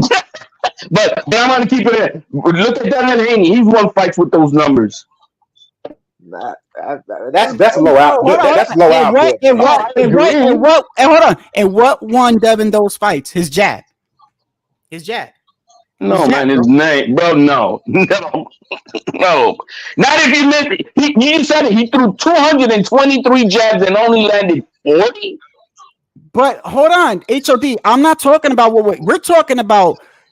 The guy was mainly posturing, and Bud was throwing a jab. All I'm saying did he stand still? Who? Or was he moving forward against Crawford all night? That dude didn't do nothing, man. That dude didn't do anything, man. Why was Crawford on his back foot all night then? If he's such the door. Why didn't Madrimov throw any punches? That jab kept him from throwing punches. That's why he didn't throw punches, because that jab was pinging him up all night long. Posting a jab is not really a jab, bro. Let's stop that. Okay, hold on, HLD. Give me 20 seconds with no interruption. I know that's gonna be hard for you, but give me 20 seconds. That jab made Madrimov put his hands in his pocket. He didn't throw any punches because that jab was pinging him up. You have never seen Madrimov throw 200 and something punches. Go back and find any fight that he had that type of output. You can't. He had more output in 6-round fights than he did in that 12-round fight. Something that Terrence Crawford did made it where he would not throw his hand because he was afraid of being counterpunched. Because you look at the dude's face, them punches was hurting that boy. The body shots were hurting. Stop. No, body shots didn't stop him because that guy kept on going forward. Ineffective body punches. Just like Haney versus Lomachenko. All the body punches and the guy kept on going forward. Let's stop. You just a hater. You just a hater, bro. You are, man. Effective punching, there it is. Okay, you hit him in the gut. Yo, man, that guy's backing up because why did Madrimov? Okay, I got a question for you there, HLD. Why did Madrimov throw any punches? Because he's efficient, just like Bivol. Man, he was scared, fool. That's why he didn't throw no punches, man. Look at Bivol. I think Bivol is on the top list of the most efficient fighters too. He's efficient. Yeah, okay. 22 punches around. That is freaking ridiculous, man. Yeah, you cannot win a fight. You cannot win a fight throwing 22 punches around. You can't win an amateur fight throwing 22 punches around. Much less a championship fight. Get out of here with that nonsense. Now we want to say that throwing punches out in the air, not doing shit with them, means more than punches that are being landed. That dude, Terrence Crawford landed more punches than him. Last time I checked, jab. Hold on 1 second. Let me answer somebody in the chat. Hey, Royal. No. Listen, I agree with you, bro. And by the way, feints is a form of posturing, brother. Feints is a form of posture. I'm looking at it right now. I'm looking at the feints and the essential tips in boxing. I wanted to make sure I'm using the right word. It's when you're changing your posture, or when you sort of like a flinch and you're feinting and you're trying to get the dude to bite or whatever. I know what a feint is, brother. But what I'm saying what I'm saying is, hold on a second. I'm telling you what I favor as a person watching a fight. If I got a dude that's just feinting and I got another dude throwing a jab, I'm sorry. I'm a favor to dude that's actually throwing a fucking punch. That's why was Crawford running from a feint? I'm not saying Crawford wasn't doing all this. I'm telling you what I prefer in a fight. That's it. I'm not making no excuses for Crawford. I'm not. He was running. They both weren't doing much, bro. But that I can agree with. But one guy's the champion. One guy's the champion and the other guy isn't. And then one guy's going forward and the other guy isn't. And that to me is a problem. The sad thing, whatever, because why was Crawford biting on the feint? Answer me that. The sad thing is that you believe the words that are coming out of your mouth. That's what's sad. Because you're a fanboy of Crawford. Why was Crawford biting on the feints if they don't mean shit? Why was Madrimov not throwing any punches? Why was he biting on the feints? Why? Tell him that is human nature. Why was it Madrimov throwing any punches? He was feinting all night long. Because if Crawford would have bit on those legs, he would have stayed there. He would have get that right hand down his throat again. Man, it don't matter. It don't matter. That right hand all night long. But what? It's in box rec said Crawford won. It don't matter what you said. It matters what the judges said. No, I said Crawford won the fight. The Turki Alalshikh won him the fight. You a hater, bro. They don't want no Canelo no more. Shit. They quickly found out that old racehorse ain't got what it takes to beat that Bugatti up at 168. Better leave that Mexican alone. They know better. You exposing your hatred for Terrence Crawford. You can't call it straight. You can't call it straight down the middle. You can't be objective, man.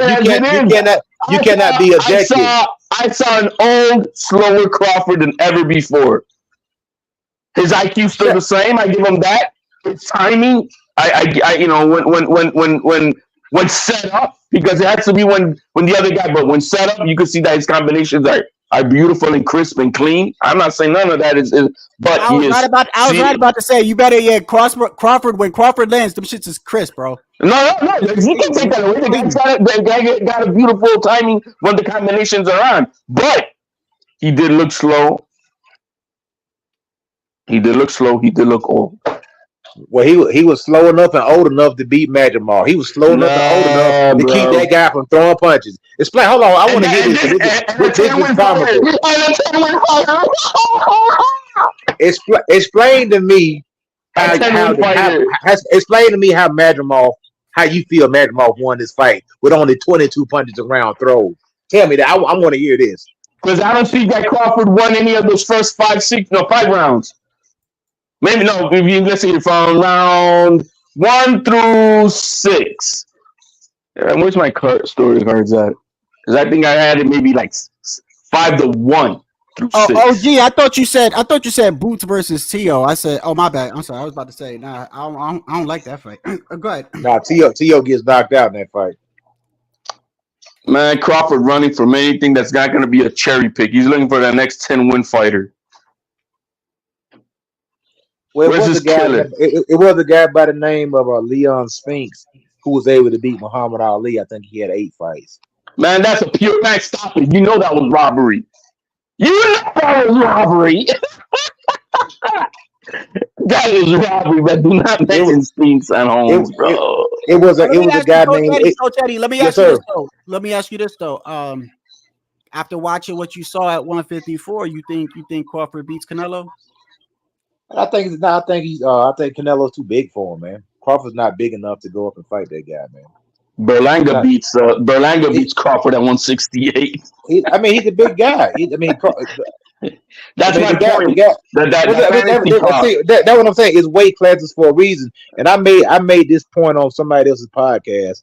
I told him that Demetrius Andrade beats Crawford because just off of sheer being too big.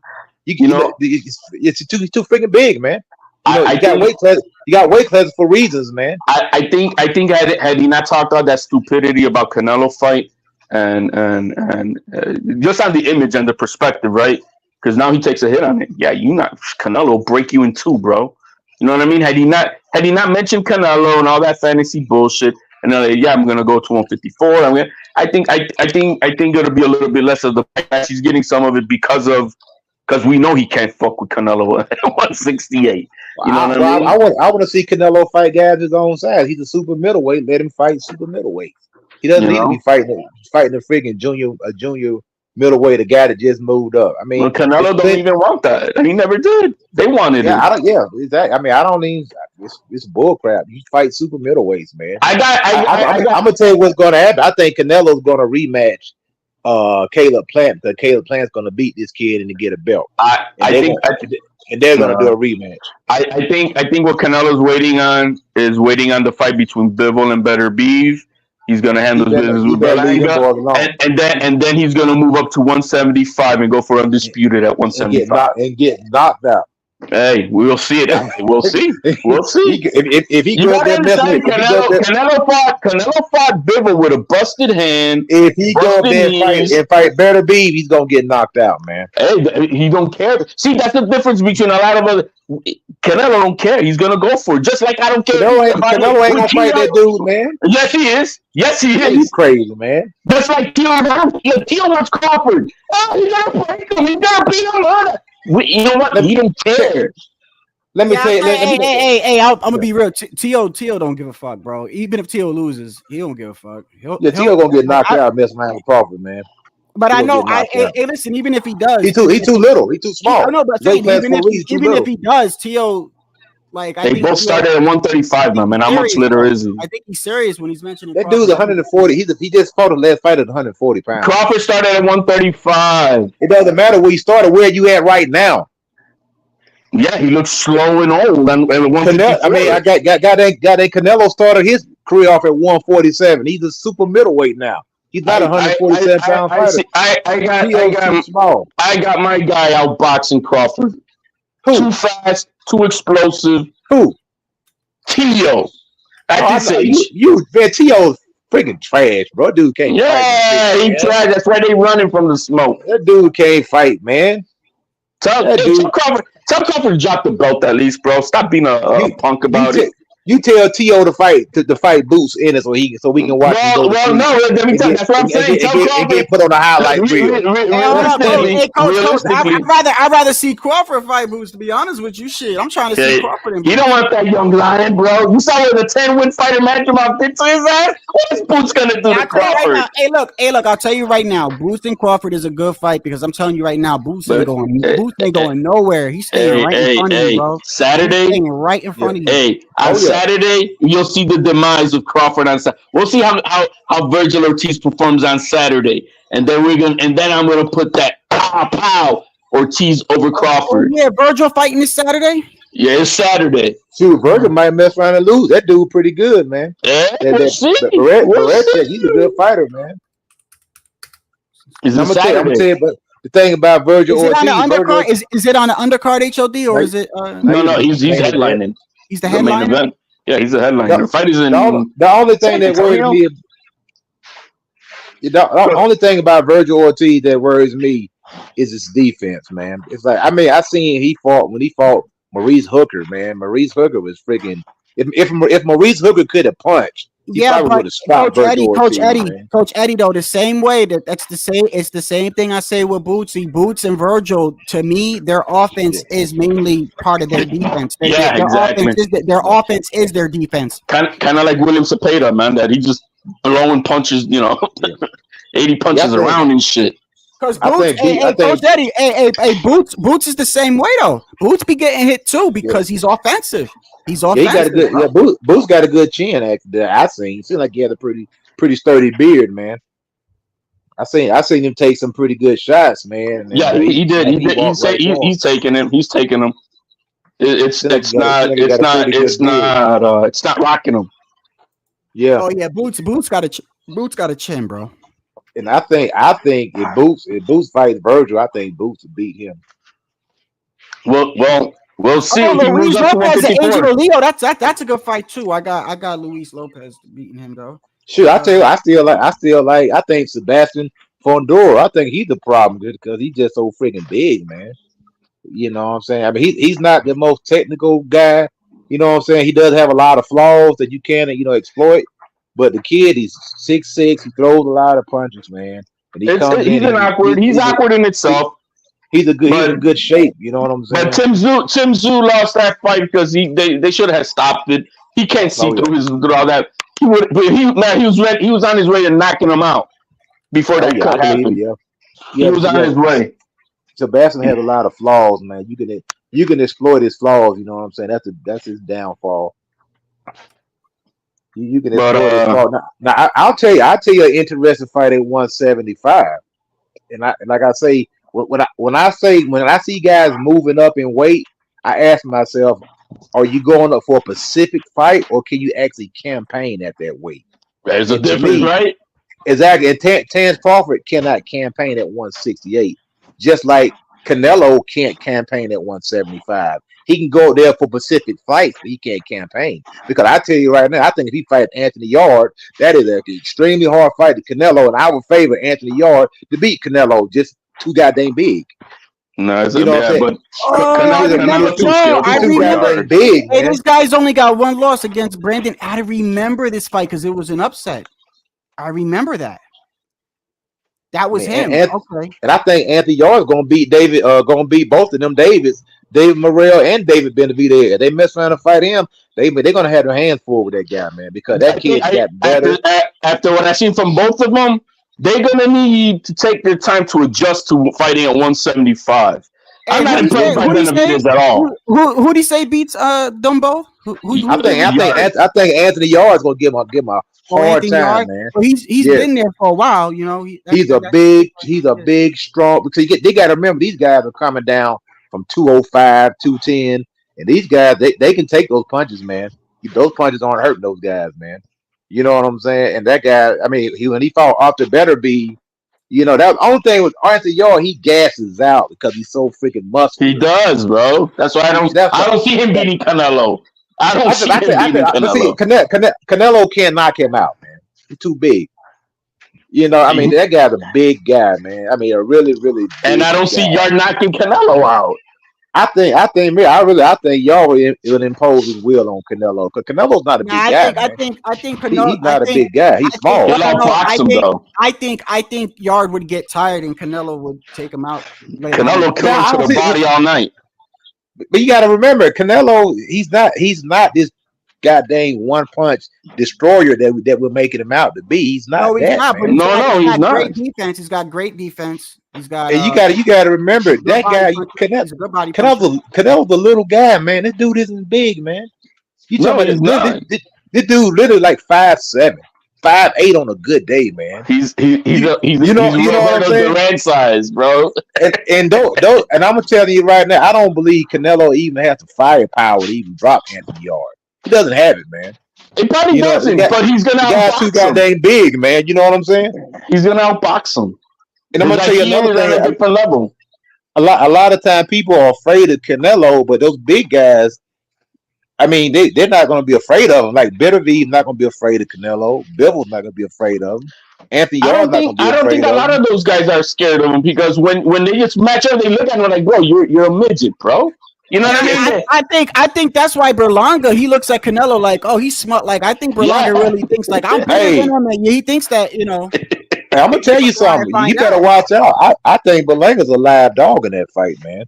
I think he had the punches. He had the punches chance, man. Yo, Coach Eddie, on behalf of the Puerto Rican people, bless your heart, bro, for thinking that. No, he had the punches chance. Hey, we'll take it if he wins. We'll take it.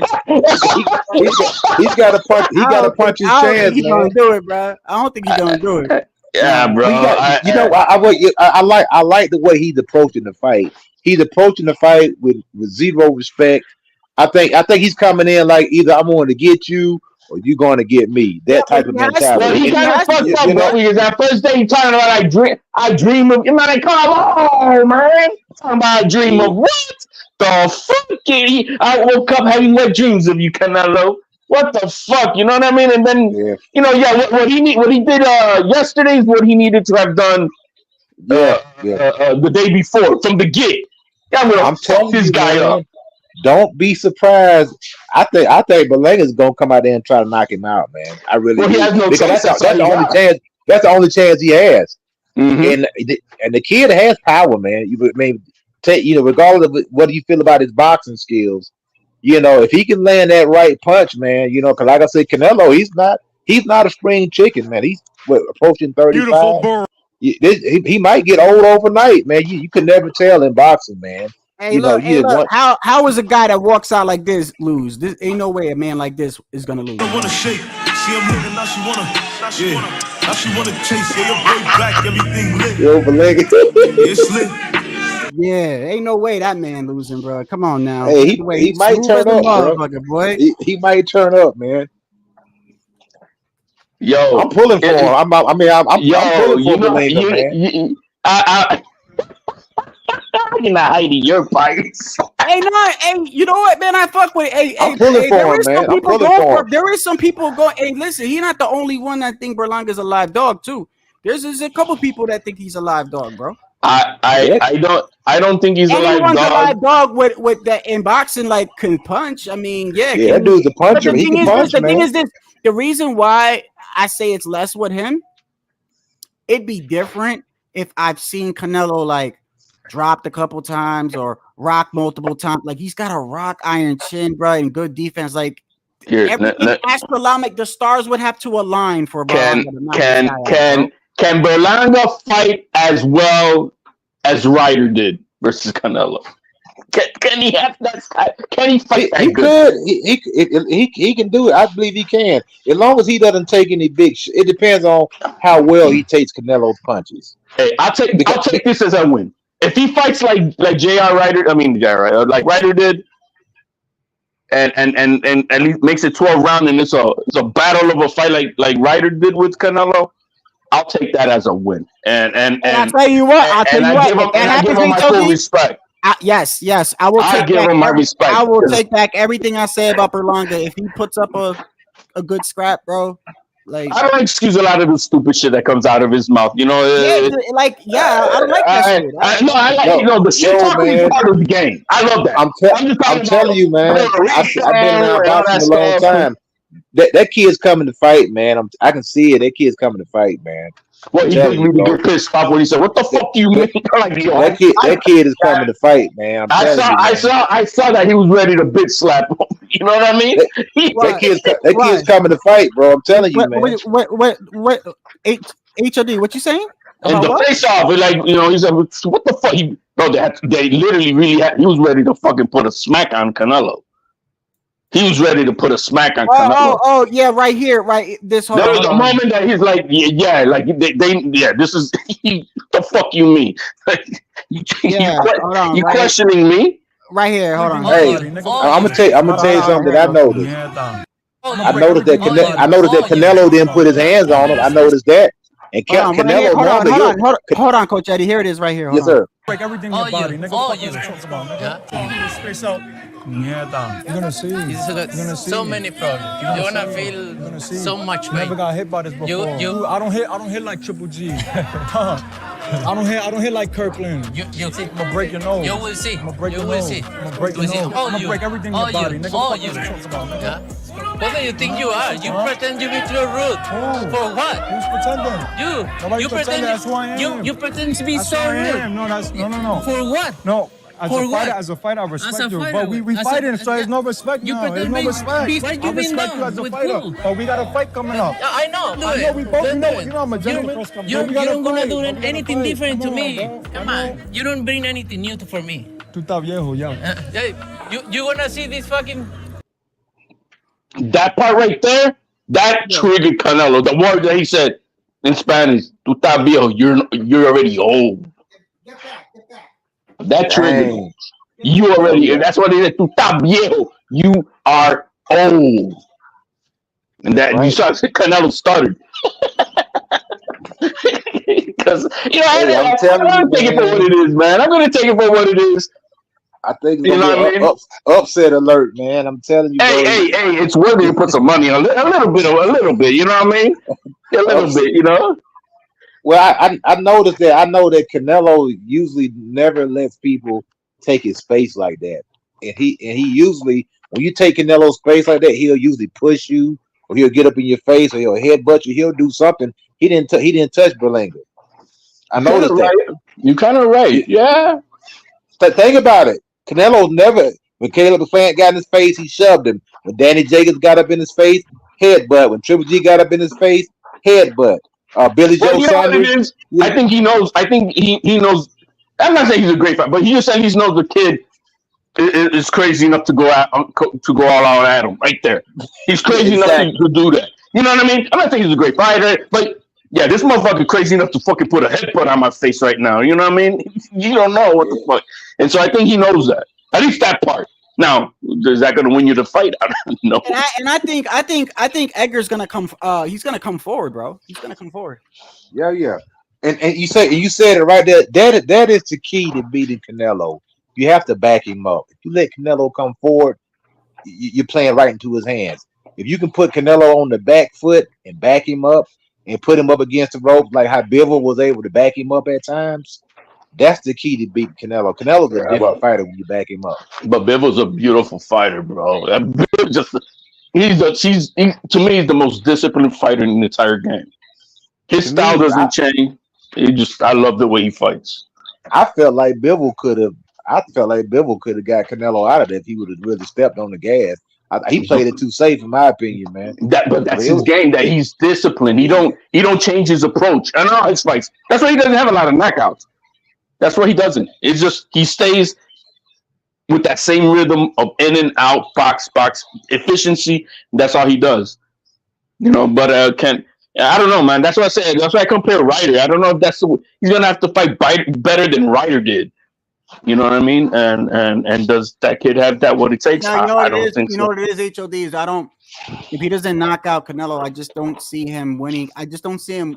No, I don't see him winning. I just need him to make it a good fight.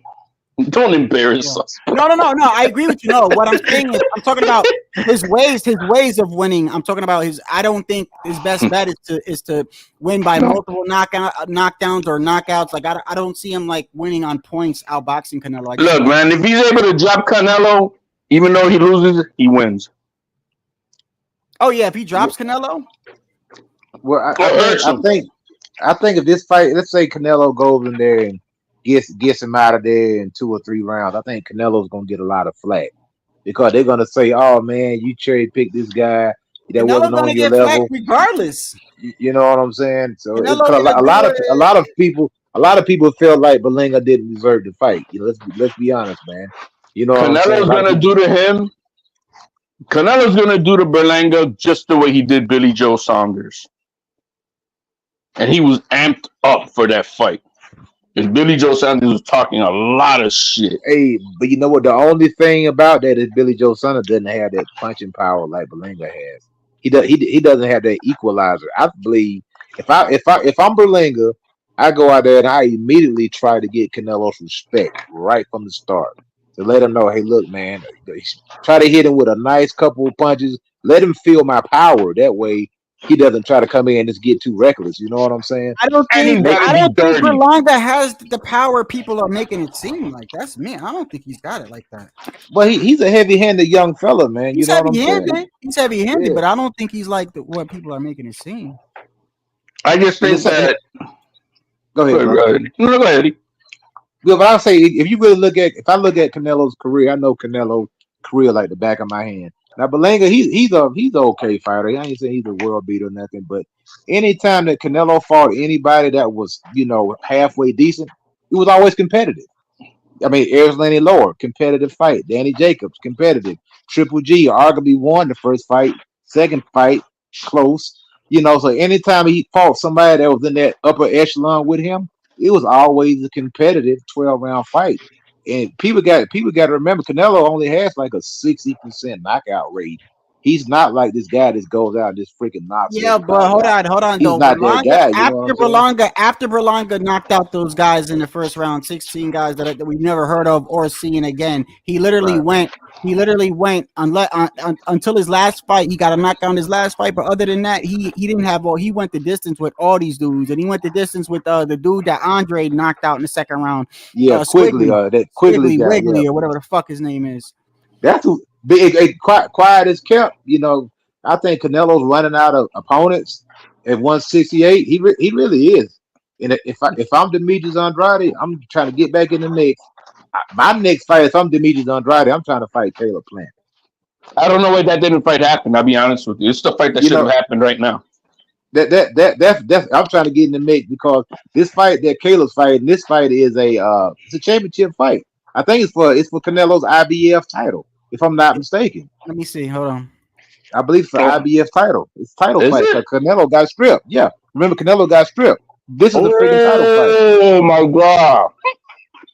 That's why I was saying Canelo probably going to rematch. He's probably going to rematch Caleb Plant. That's why I said, "Oh my God!" Now it clicked. Oh man! And that's why if I'm Demetrius Andrade, I'm trying to position myself to fight Caleb Plant. Hope I can beat Caleb Plant, get that IBF, and then call for the Canelo fight. A fight that should have happened, goddamn, 15 years ago. You can sell that fight because they got a history. I'm a champion. Canelo's going for, undisputed once again, 2-time undisputed, a fight that should have happened, goddamn, back in 2013, 2014. And I think the fans will go for that fight because if you go for a Berlanga fight, why the heck when you go for an Andrade fight? A guy that you got history with. How the fuck are they fighting for the belt when you got Williams, Skull, Shishkin, and Mimbili all 1, 2, and 3? Got stripped. They got freaking stripped, man. And they elevated Caleb Plant. So that's a freaking title fight, man. And I'm telling you, if Caleb wins that fight, don't be surprised if you get a rematch between Canelo and Caleb Plant.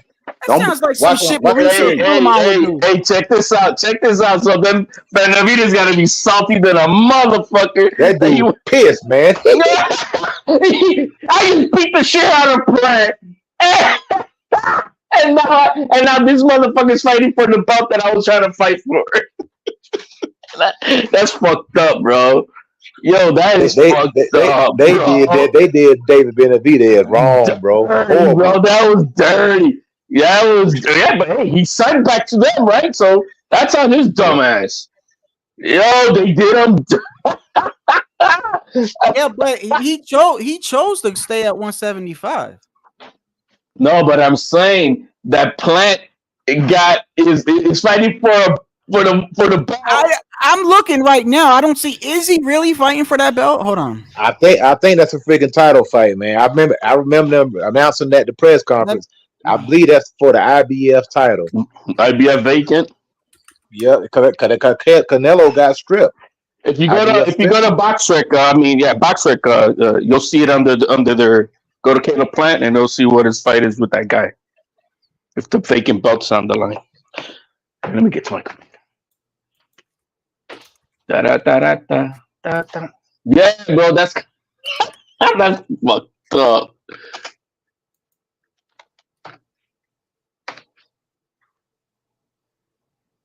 Hey, they did him. No, it doesn't. It doesn't say. No, it doesn't say. It says that. So with Canelo, you got the 3 belts on the line, and then you got Laura, his belts on the line against Danny Garcia, and then Caleb Plant. There, I don't see no belt on there. Hey, Trevor McCumbee is a 28-0 fighter. Yeah, he's 28-0. Yeah. I could have swore I thought they said at the press conference that was for a title shot, man. Maybe I may have misheard. Or maybe it's a title eliminator. Yeah, I think it's a title eliminator. It could be a title eliminator. Because whoever wins probably got to fight William Skull. Because remember, Canelo had to drop that belt because of Skull. Remember?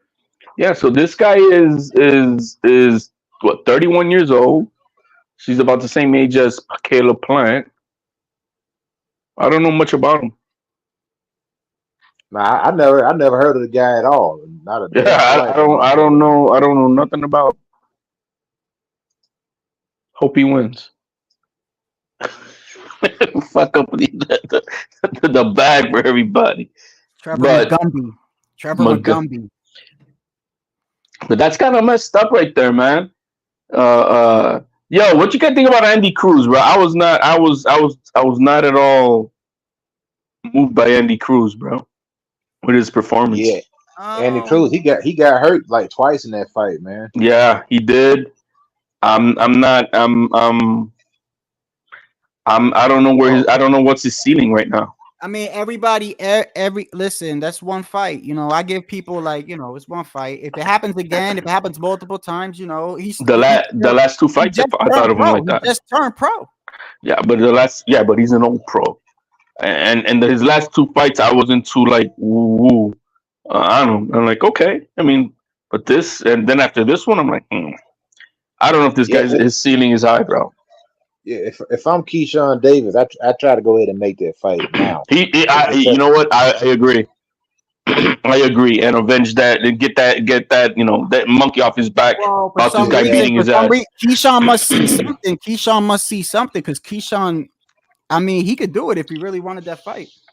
But he should, because the longer you let this guy continue to fight professional, the better he's gonna get, man. So I feel you go ahead and jump on him now. Before he continues to get any better, because you just seen the guy get hurt twice in the fight. So I'm like, shoot, if Moran can hurt him, I can hurt him. So I'm thinking, hey, go ahead and make that fight now, that way I can go ahead and get that win. Because I don't want to fight this guy 15, 20 fights. Well, maybe I can see it, but everybody keeps thinking they're going to get these huge paydays, man, and they're just not, man. Everybody think they're going to get $15, $20 million. Well, gonna be a pay-per-view star. Right. It's not gonna happen, man. All right. Those days are over with, bro. Andy Cruz is younger than I thought. I thought he was like 31. He's 28. So yeah, if they let him, keep on working his craft, he is gonna get better. And I don't. What's his name? Keyshawn Davis, bro. I'm sorry, bro. I mean, he didn't fight He fought Pedraza, a weight-drained old Pedraza, and then he fought the last guy's the guy. Another guy came down from 140, who lost to Claggett. So I mean, so I'm not big on Keyshawn just yet at all. I just know that what he's been fighting. I think Keyshawn gives Tank a better fight than Shakur. Oh yeah, because Keyshawn Lee, he'll come in and throw some punches, man. I hate guys, man. I hate guys that don't. Yeah, that's what I mean. Yeah, it'll be more exciting because Keyshawn will try to fight him. Yeah, man. I mean, at the end of the day, man, the name of the sport is called boxing, man. And if you want to win, man, you got to throw punches. I ain't saying you got to be like Paul Williams or freaking Antonio Margarito, where you throwing 80 or 90 punches around. But goddamn, man, if you throw 20 punches around, you don't freaking deserve to win, man. No, what it is? Let me tell you what I think Shakur's issue is. I honestly believe that Shakur doesn't believe in his power. And I think that stops him from pressing the action. I think he, somewhere deep down inside, I think that he does not believe. Like, I'm not saying he doesn't believe in his. He knows he's got skills. He can outpoint you. But the whole shit about walking his opponent down, trying to get him out of there, I think he doesn't want to do it because that opens up the possibilities of him getting countered. And I really think Shakur has a self. What do you call it? HOD, like a confidence issue. That's what. Yeah, but I don't think isn't what you're saying. Not in his power. I don't think he's confident in his chin. I don't think he don't believe that he can take a punch. That's what I believe. Maybe that too. Yeah, that is what it is. He's not confident that he can take a punch. And when you're scared of that, you're not trying to get yourself put in that position. And I think that's where it's at. What it is. You know what it is with him. He had the facade built up about being such a defensive great fighter that he's worried about. Look, man, it's boxing, man. Sometimes the best thing that can happen to you. I believe what he's saying right there too. Go ahead and get knocked down. That way you can go and get it out the way, man. You know what I'm saying? Because you can't swim without getting wet. Every fighter that ever touched, there's very few fighters that have never been knocked down in boxing. Yeah, but you're very right about that, my man. When you said also the facade that I gotta be now, I have this image of being such a defensive fighter that if I get touched up, I don't want people to then say, "Oh, you got," you know what I mean? So he's got that going on too. There's a lot of psychology in this game, and with Shakur, it's mainly in his head. That's why when people say, "Yo, man, once you get that one loss off your fucking record, you know," and these guys are not free, man. You're free, exactly. I mean, look at Haney. Haney's been knocked down. Ryan Garcia's been knocked down. Teofimo Lopez has been knocked down. All of them been knocked down, man. And guess what? All of them. Yeah, I need to see Haney back in action to see how well he fucking recovered from that. He might be. That shit might be long lasting for Haney, bro. Yo, that motherfucker look big enough to fight Berlanga on Saturday, man. Let me see if I can pull it up. I couldn't even believe that was Devin, bro. I could not believe that was Devin. I had to double take. Like, is that Devin? Damn, bro, he had that. He had them chipmunk cheeks going, bro. Like, Devin Haney looked like he hitting Golden Corral for all 3 meals. All 3 meals. He did look like a triple cheeseburger, bro. Hold on. Devin Haney. I think Devin should move up to 147. He probably move up to 160. Man. Fuck that. The way he was. I mean, I know he don't want to go up that high, but I say at least. No, he definitely needs to. He's gonna move up to 147. You're gonna see because. That the saying goes, monkey see, monkey do. Teal's gonna be going up to 147. Hey, I'm gonna tell you this right now. If Teofimo Lopez fights Brian Norman Jr., he's gonna get knocked out. I guarantee. What? He's gonna get stopped. You guys forgot how Norman Jr. looks against what was that other guys that Maduro? And he beat the face off that dude, man. No, he didn't. He looked like he's like you mean Santillán where he knocked him out? Yes, because he looks 160, probably like 160 right here. There's another. He lost a little bit of weight because there was one where he bumped in the tank, at the club. Oh my goodness, bro! He looked like he was like 180, bro. 180 easily. Yeah, 180 easily. And I was all these guys are walking around at weights that they're fighting at weights that are not natural for them, man. Well, Teal just said on Saturday he was at one. I think he said he was 156 on Saturday. Who's that? Teal. Oh, yeah, Teal's been keeping his weight down though. Yeah. Yeah, 155. So he's like a 140 fighter. For me, I think Teal's too small to fight 147, man. He doesn't have the height. I think that's his.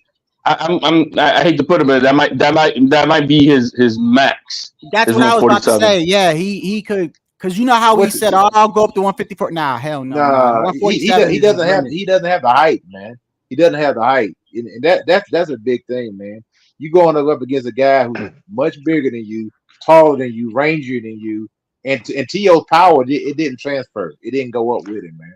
I don't think that. I don't think so. Look at how he had Taylor dancing. I mean, come on, man. Josh Taylor is freaking. He's washed, bro. I'm gonna keep it 100. Washed? Did you see his last fight where they robbed him? To me, Josh Taylor washed up, man. He looked slow. He looked, he's just not. The guys get old. He needs to get.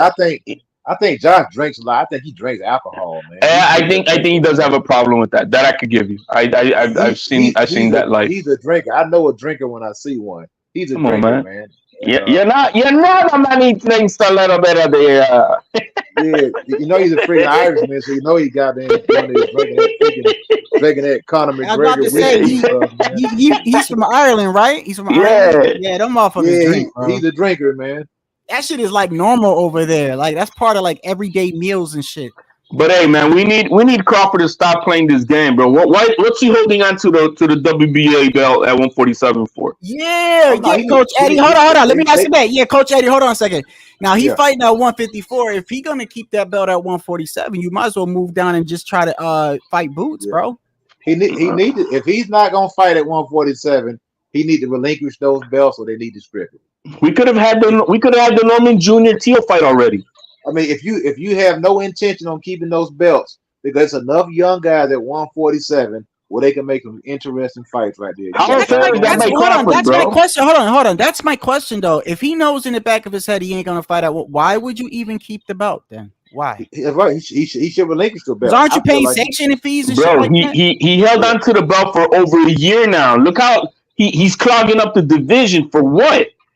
Yeah. Right now, we could have seen Tio and Norman Jr. be fighting for this vacant belt in the fall, and because Crawford is holding on to it, what the hell?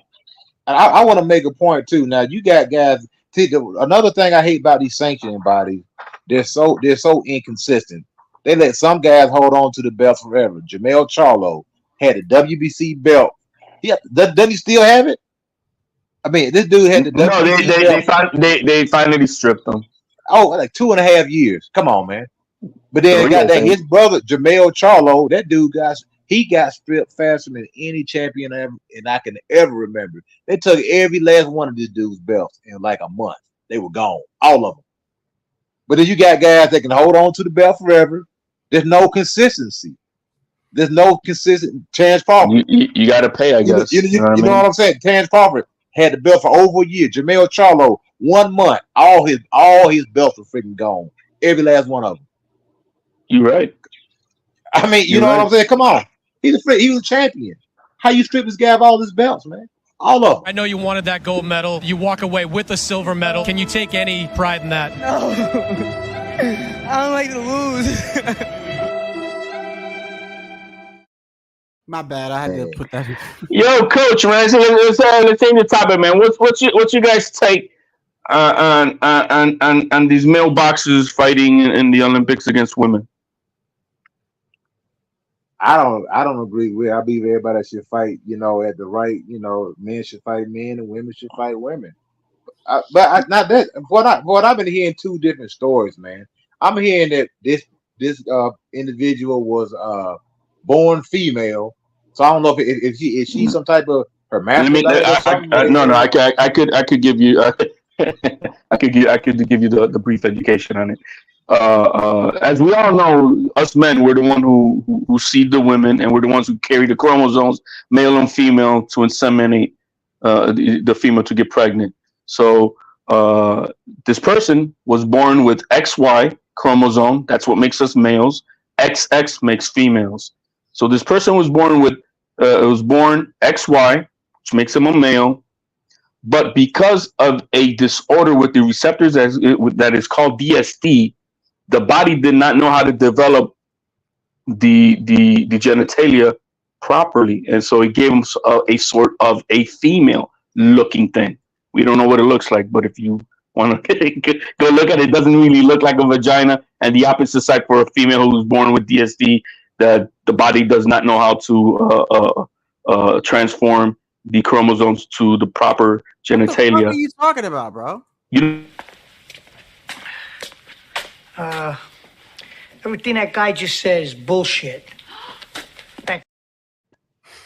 Stop it, bro. I don't know what you're saying. I don't know what you're saying, bro. For real. I get it. The chromosome and shit. Like, listen, I don't even have to go through all that. I can see that the dude's. Yeah, but my man Eddie doesn't understand. He wants on. So basically, this person has a DSD disorder, born male, just like us three here on the panel. We got XY chromosomes, but because of the disorder, the genitalia parts did not develop accordingly. And so when the person was born, it looked more like a female. That's why they assigned the person as female. But as a child growing older, obviously you can start seeing that this person's a male with the characteristics. And when they did the testing back in 2022, the International Boxing Association did a testing back in 2022 because people were complaining, fighters and doctors, they tested them, both Lin and Iman, they both failed the gender test because they both had XY chromosomes. They were not allowed to compete against women, so they were disqualified. Now the problem is that the IOC, which is the International Olympic Committee, they and back in 2000 they eliminated gender testing, and all they're using now is whatever the passport says. And that's it. That's the scientific evidence that a person is a male or female because the passport says so. And obviously it's an agenda, as we all know the world we live in. What if he's just a female but using a lot of steroids and it makes him no, bro? Because I just said this. The tests are out. I got a whole article on my shit over there, bro. You can see the letter and everything. So what it sounds like to me? What it sounds like to me? It sounds like it's a birth defect. What it sounds like. Well, it is a birth defect. It's Floyd Mayweather's fault. No. Floyd Mayweather, come out them bushes hiding and playing and capping. Middleman to Ryan Garcia's victory.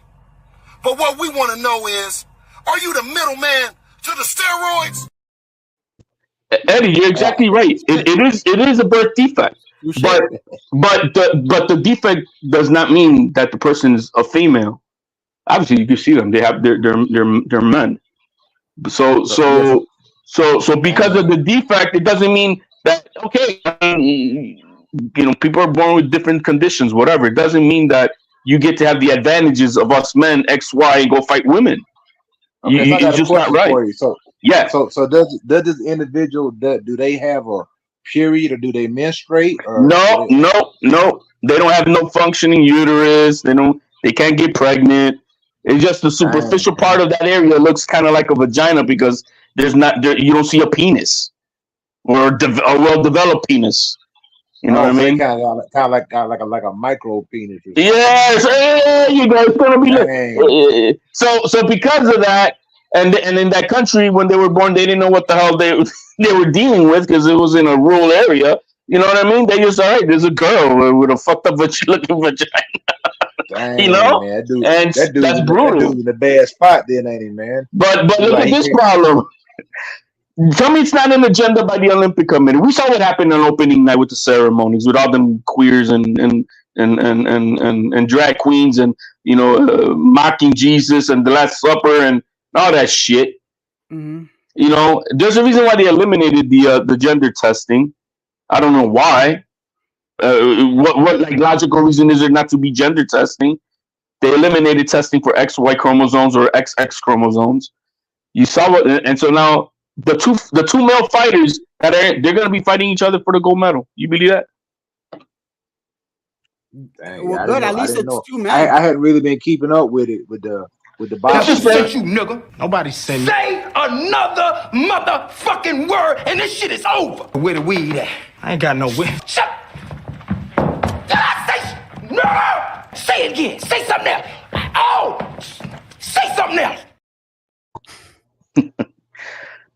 But it's a sad outcome, man. There's a lot of these women, they're really, man. To become an Olympian, that means you truly putting in that work. It's a lot of sacrifice, blood, sweat, and tears, and sacrifice beyond anything. And to be robbed of that opportunity because of an agenda that we want to say that boys can be girls and girls can be boys and all that crap. I mean, it's just a sign of the times of what's going on. But hopefully something happens for the next 2028 Olympics where somebody really does something now to make sure that the IOC changes these rules and implements again gender testing. They're just trying to say that your chromosomes, which is the foundation of your sex. Now people confuse your sex with sexual organs. No, please, I don't have any time for any gossip now. Eh? Yes. Look at you. What was that? A bullshit. A bullshit. A bullshit. A bullshit. No, I'm just fucking with you, bro. I'm just fucking with you. Hey, look, I mean, look, man. At the end of the day, bro, I look at it like this. I'm not even watching the Olympics, and as far I don't need to look at all that. Like to me, it's a man, and it's two men fighting at the end. Good. Let it be two men. I'd rather see a man. I don't want to see a man beating up on a woman, bro. That shit pisses me off. That shit is some bullshit. So I don't even want to see that shit, bro. Yo, the girl was in the corner. They translated. She was saying when she like, man, I mean, I can't win. He's a man. She's saying that I can't win. Up. That's fucked up. He's a man, and because no, you got to in his language. She's like, but he's a man, and I can't win. I mean, that's fucked up, bro. Yeah. And then we got everybody gaslighting it. No, she's a female. Yeah, but I heard that the boxer didn't even have that many knockouts. I think it was like 40 wins and like he had like 3 knockouts or something. You got to understand. I mean, skills do pay the bills, especially in the amateurs. They're not, you know what I mean. It's based on points, and so for the most part, right? And so yeah, definitely. It's like getting on the basketball court, bro. If the girl got some skills, she could smoke you. Play a game, play a game 21. But if you're gonna really put the best versus the best, then you do know right there at that point, no woman has a chance. Just ask Lucia Riker, who thought she was the baddest female on the planet. She was. Yeah. Let me take that back. Baddest female on the planet at the time. But then she wanted to mess around and see what she can do in boxing versus a dude. And all it took is an amateur a local champion to beat her ass and knock her out into Pluto. You know what I mean? And so kickboxer or something. Fuck you, fuck you, fuck you. You're cool. And fuck you, I'm out. You're on your comedy tonight. Praying for this moment. Yo, this is one of the worst knockouts. Hey, listen, bro. I want to go back just real quick. This shit will stay in my vision for a long time. Both of your trims are perfect. Touch gloves if you want to. If not, go back to your corner. Nice. Yes. Body landed a punch. Good right from Body.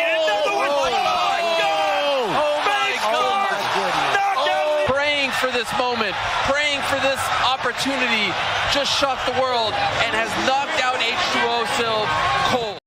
Ooh, boy, that's a perfect. That's why you don't play boxing. And look, and to be honest, to go back on the topic of what you're saying, HOD, that's what I mean. If that happens with men on a man, that's why men shouldn't fight women. I mean, it's ridiculous. And it's not. Look, I mean, it's not a fault of their own. Obviously, that they're born with a condition that they have no control of, But it doesn't mean that because of it, you get to take advantage of the situation above it. You know what I mean? And no, you can't, live your life however you want. I don't give a shit about that. And do you? I mean, you could be a female and end up being a lesbian anyway, or whatever, right? I don't care, whatever but if you got XY chromosomes, you should be fighting.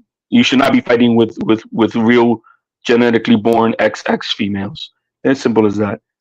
And so basically, from what I'm reading, right? So this is what you said, HOD, right? You said that the final is going to be both of the so-called men. That's what I read. I think put that out. So let me get this straight. So after everything that happened, the Olympics is going to let you see how it worked out to where one of the two biological men are going to win this shit. That's crazy to me, bro. I gotta look it up. That's a punch. I didn't know that they were in the same division. Hold on, why are you talking? Go ahead. Let me look up the Olympic boxing. Hold on. Here, let me look it up. It's Iman Khalif versus Iman Khalif. Iman Khalif. I thought they were in 2 different weight classes. That's right. Let me look at it because I saw somebody say that, and I'm like, let me for gold versus.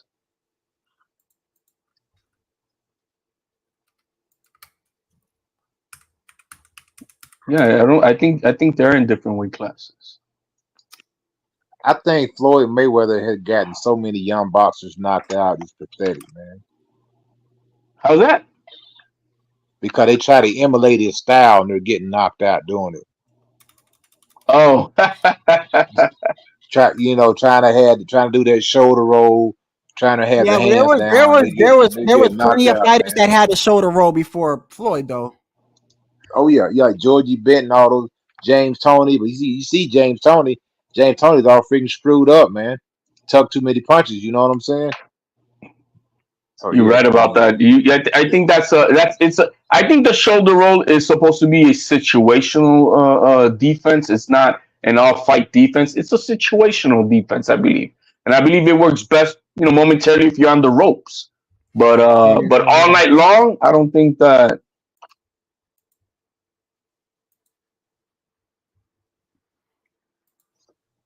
Okay, Khalif fights who next?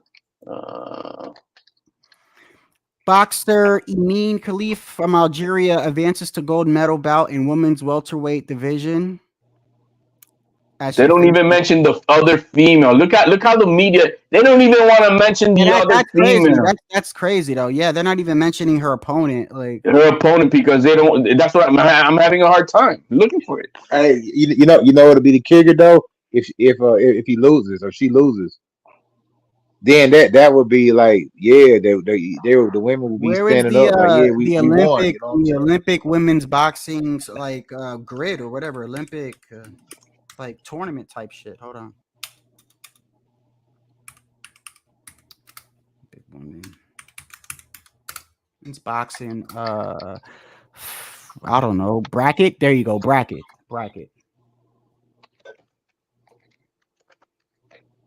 Okay, I got it right here.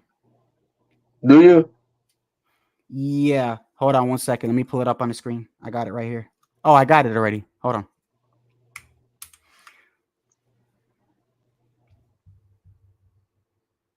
Khalif versus Wang Li. Hold on, let me look up Wang Li.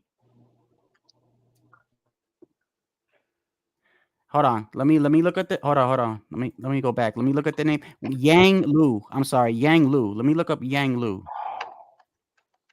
Yang Lu. Yang Lu, Olympic boxer. Yeah, I got it right here. I got her. Okay, hold on. This is who she's fighting. Right here. Share screen. Right here.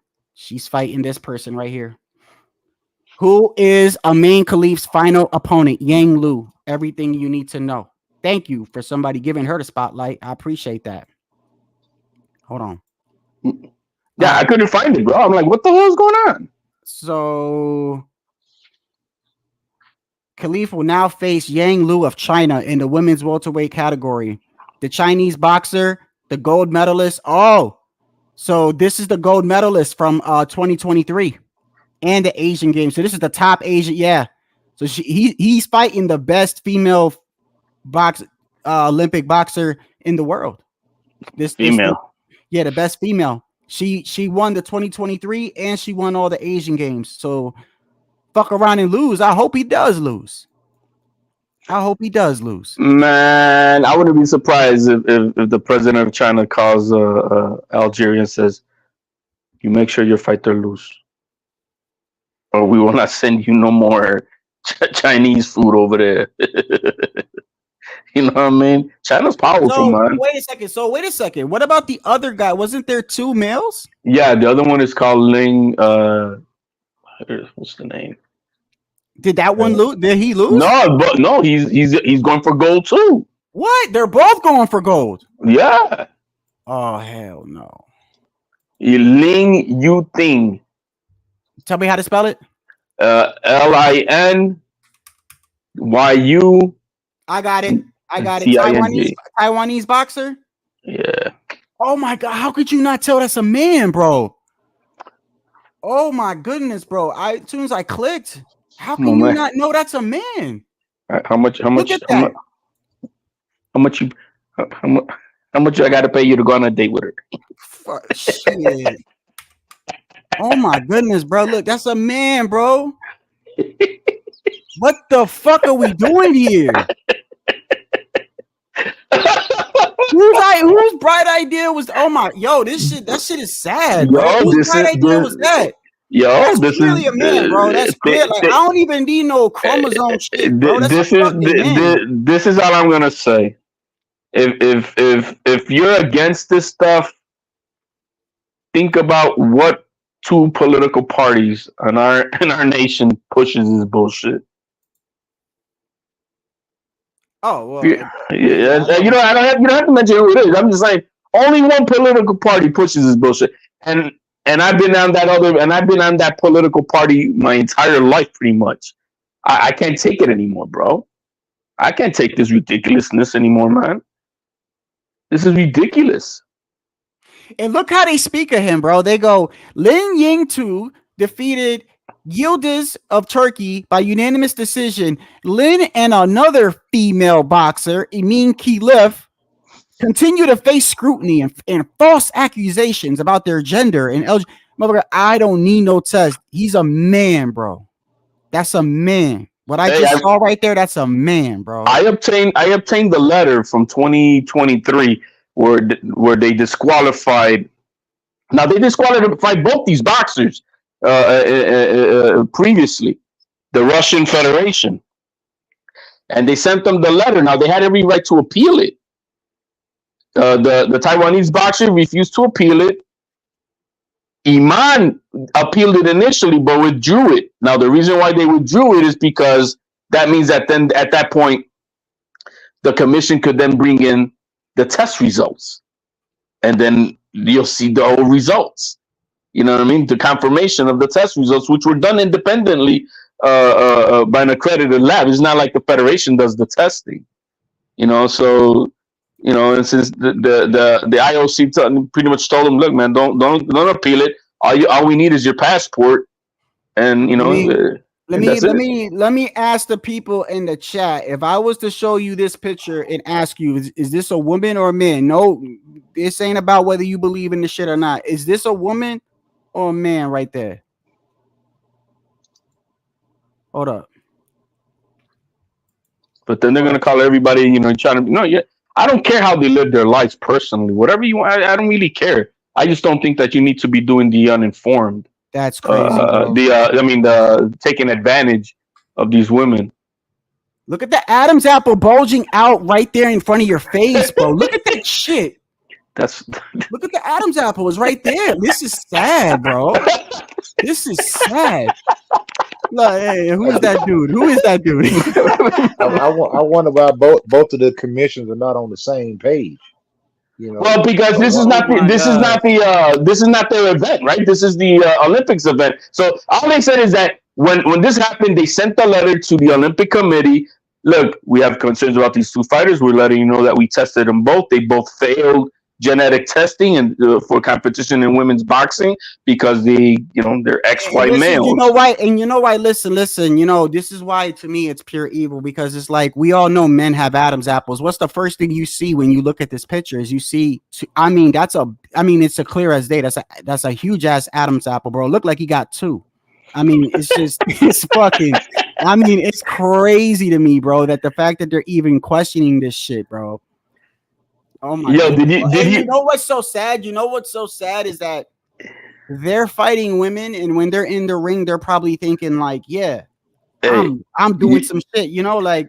Check out the celebration. Hey, it's on my X page. Check out the celebration of Iman going for gold. And you tell me that's not a dude.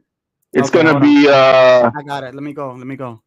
Is it on your name, or did you send it to me? No, it's on my if you go all the way to August 6th. I think they're walking the tightrope because, like I say, if somebody gets hurt, man, or gets killed, man, there's gonna be all the pay. Somebody's gonna get a lawsuit, man. Somebody's gonna get sued, man. And unfortunately, that's the problem with a lot of these things. Until something happens, nothing changes. I got it. August 6th, right? Yeah, August 6th. You'll see him jumping in the center. Bro, tell me that's not the expression of a dude. نتيجة نشاط الدور النهائي في انتظار النصف النهائي الثاني بعد نتيجة نشاط الدور. Yo, you know what's so sad? There's like a couple people watching right now that's like, I'll hit that. It ain't that bad. I've had worse. There's a couple of dudes in the chat. If you slow down, I've had worse. I've had a couple drinks in me. Shit. Let me get if you shots of Jameson, and I'll be shit. I'll tear that shit. If you go to August 5th, you'll see the letter from the IBA telling Iman that they failed. Watching and shit. What you got August 5th. Just keep on a little bit down, and you'll see breaking Be news. careful, man. Hopefully nobody gets injured. Nobody gets hurt, man. Look, I mean, it's to me. I mean, there's a lot of people. Oh, you just being whatever transphobe or whatever the fuck they want to call it, even though they're not transgender. This is a born disorder. That it's not like somebody cut their penises off or something to that effect. These people were born with DSD, and that's all it is. What am I looking for now? You're gonna see in August 5th breaking news. Oh, I got it right here. The letter. Okay.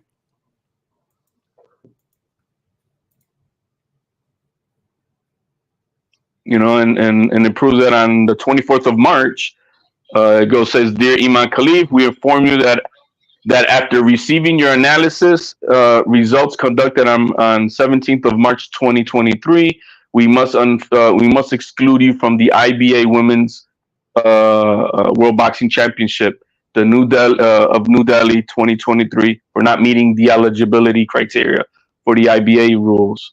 And then it says, "This decision is taken accordingly to Article 421 of the IBA Technical and Competition Rules." When she got that, when she got that letter, she started acting like this. Yeah, well, that was her reaction when she got the letter right here. And everybody else, but it doesn't say she failed. He failed gender test. And the letter doesn't specifically say you failed gender test, but it says go to 421, and according to Article 421, and when you go to the article rule, that's where it tells you for gender you failed. You know what I mean? So I mean, it's sad, man. It's sad. You know what, too? This is the same dude that I had a video of after he beat up the woman. This is the guy that beat that woman up like a round, and then he was like this in the corner, like he was like the Italian girl, and bro, and then he grabbed her titty at the end of that fight. No way. No way. Look at the decision, and then he puts her hand on her titty, bro. So he's low key beating up women and then fondling them. What the fuck is going on here, bro? We were like, what the fuck is going on?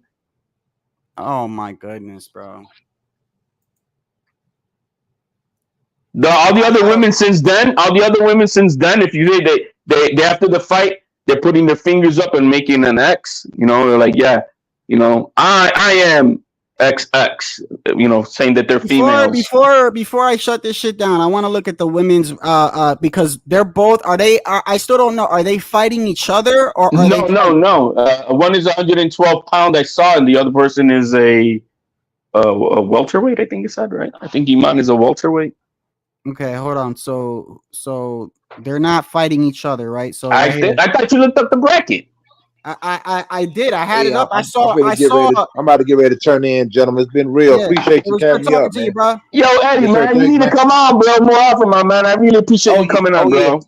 For sure. I'll touch back bases with you, man. I like the respectful heatedness. For sure. All right, bro. Be cool, man. God bless you, man.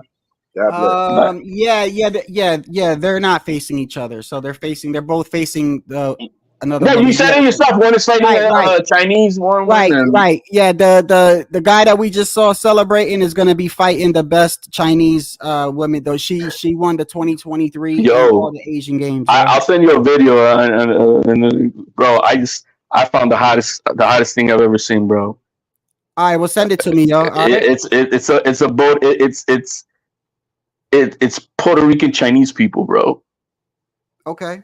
Borichino, bro. I'm like, they're like, oh shit, they speaking Spanish just like because they live in Puerto Rico. They migrated to Puerto Rico, bro. It was the dopest shit I've ever seen. Send it to me on my X. Yeah, man. All right, man. All right, bro. Guys. Take it easy, bro. I appreciate y'all for tuning in, man. This goes till next time. I'm out.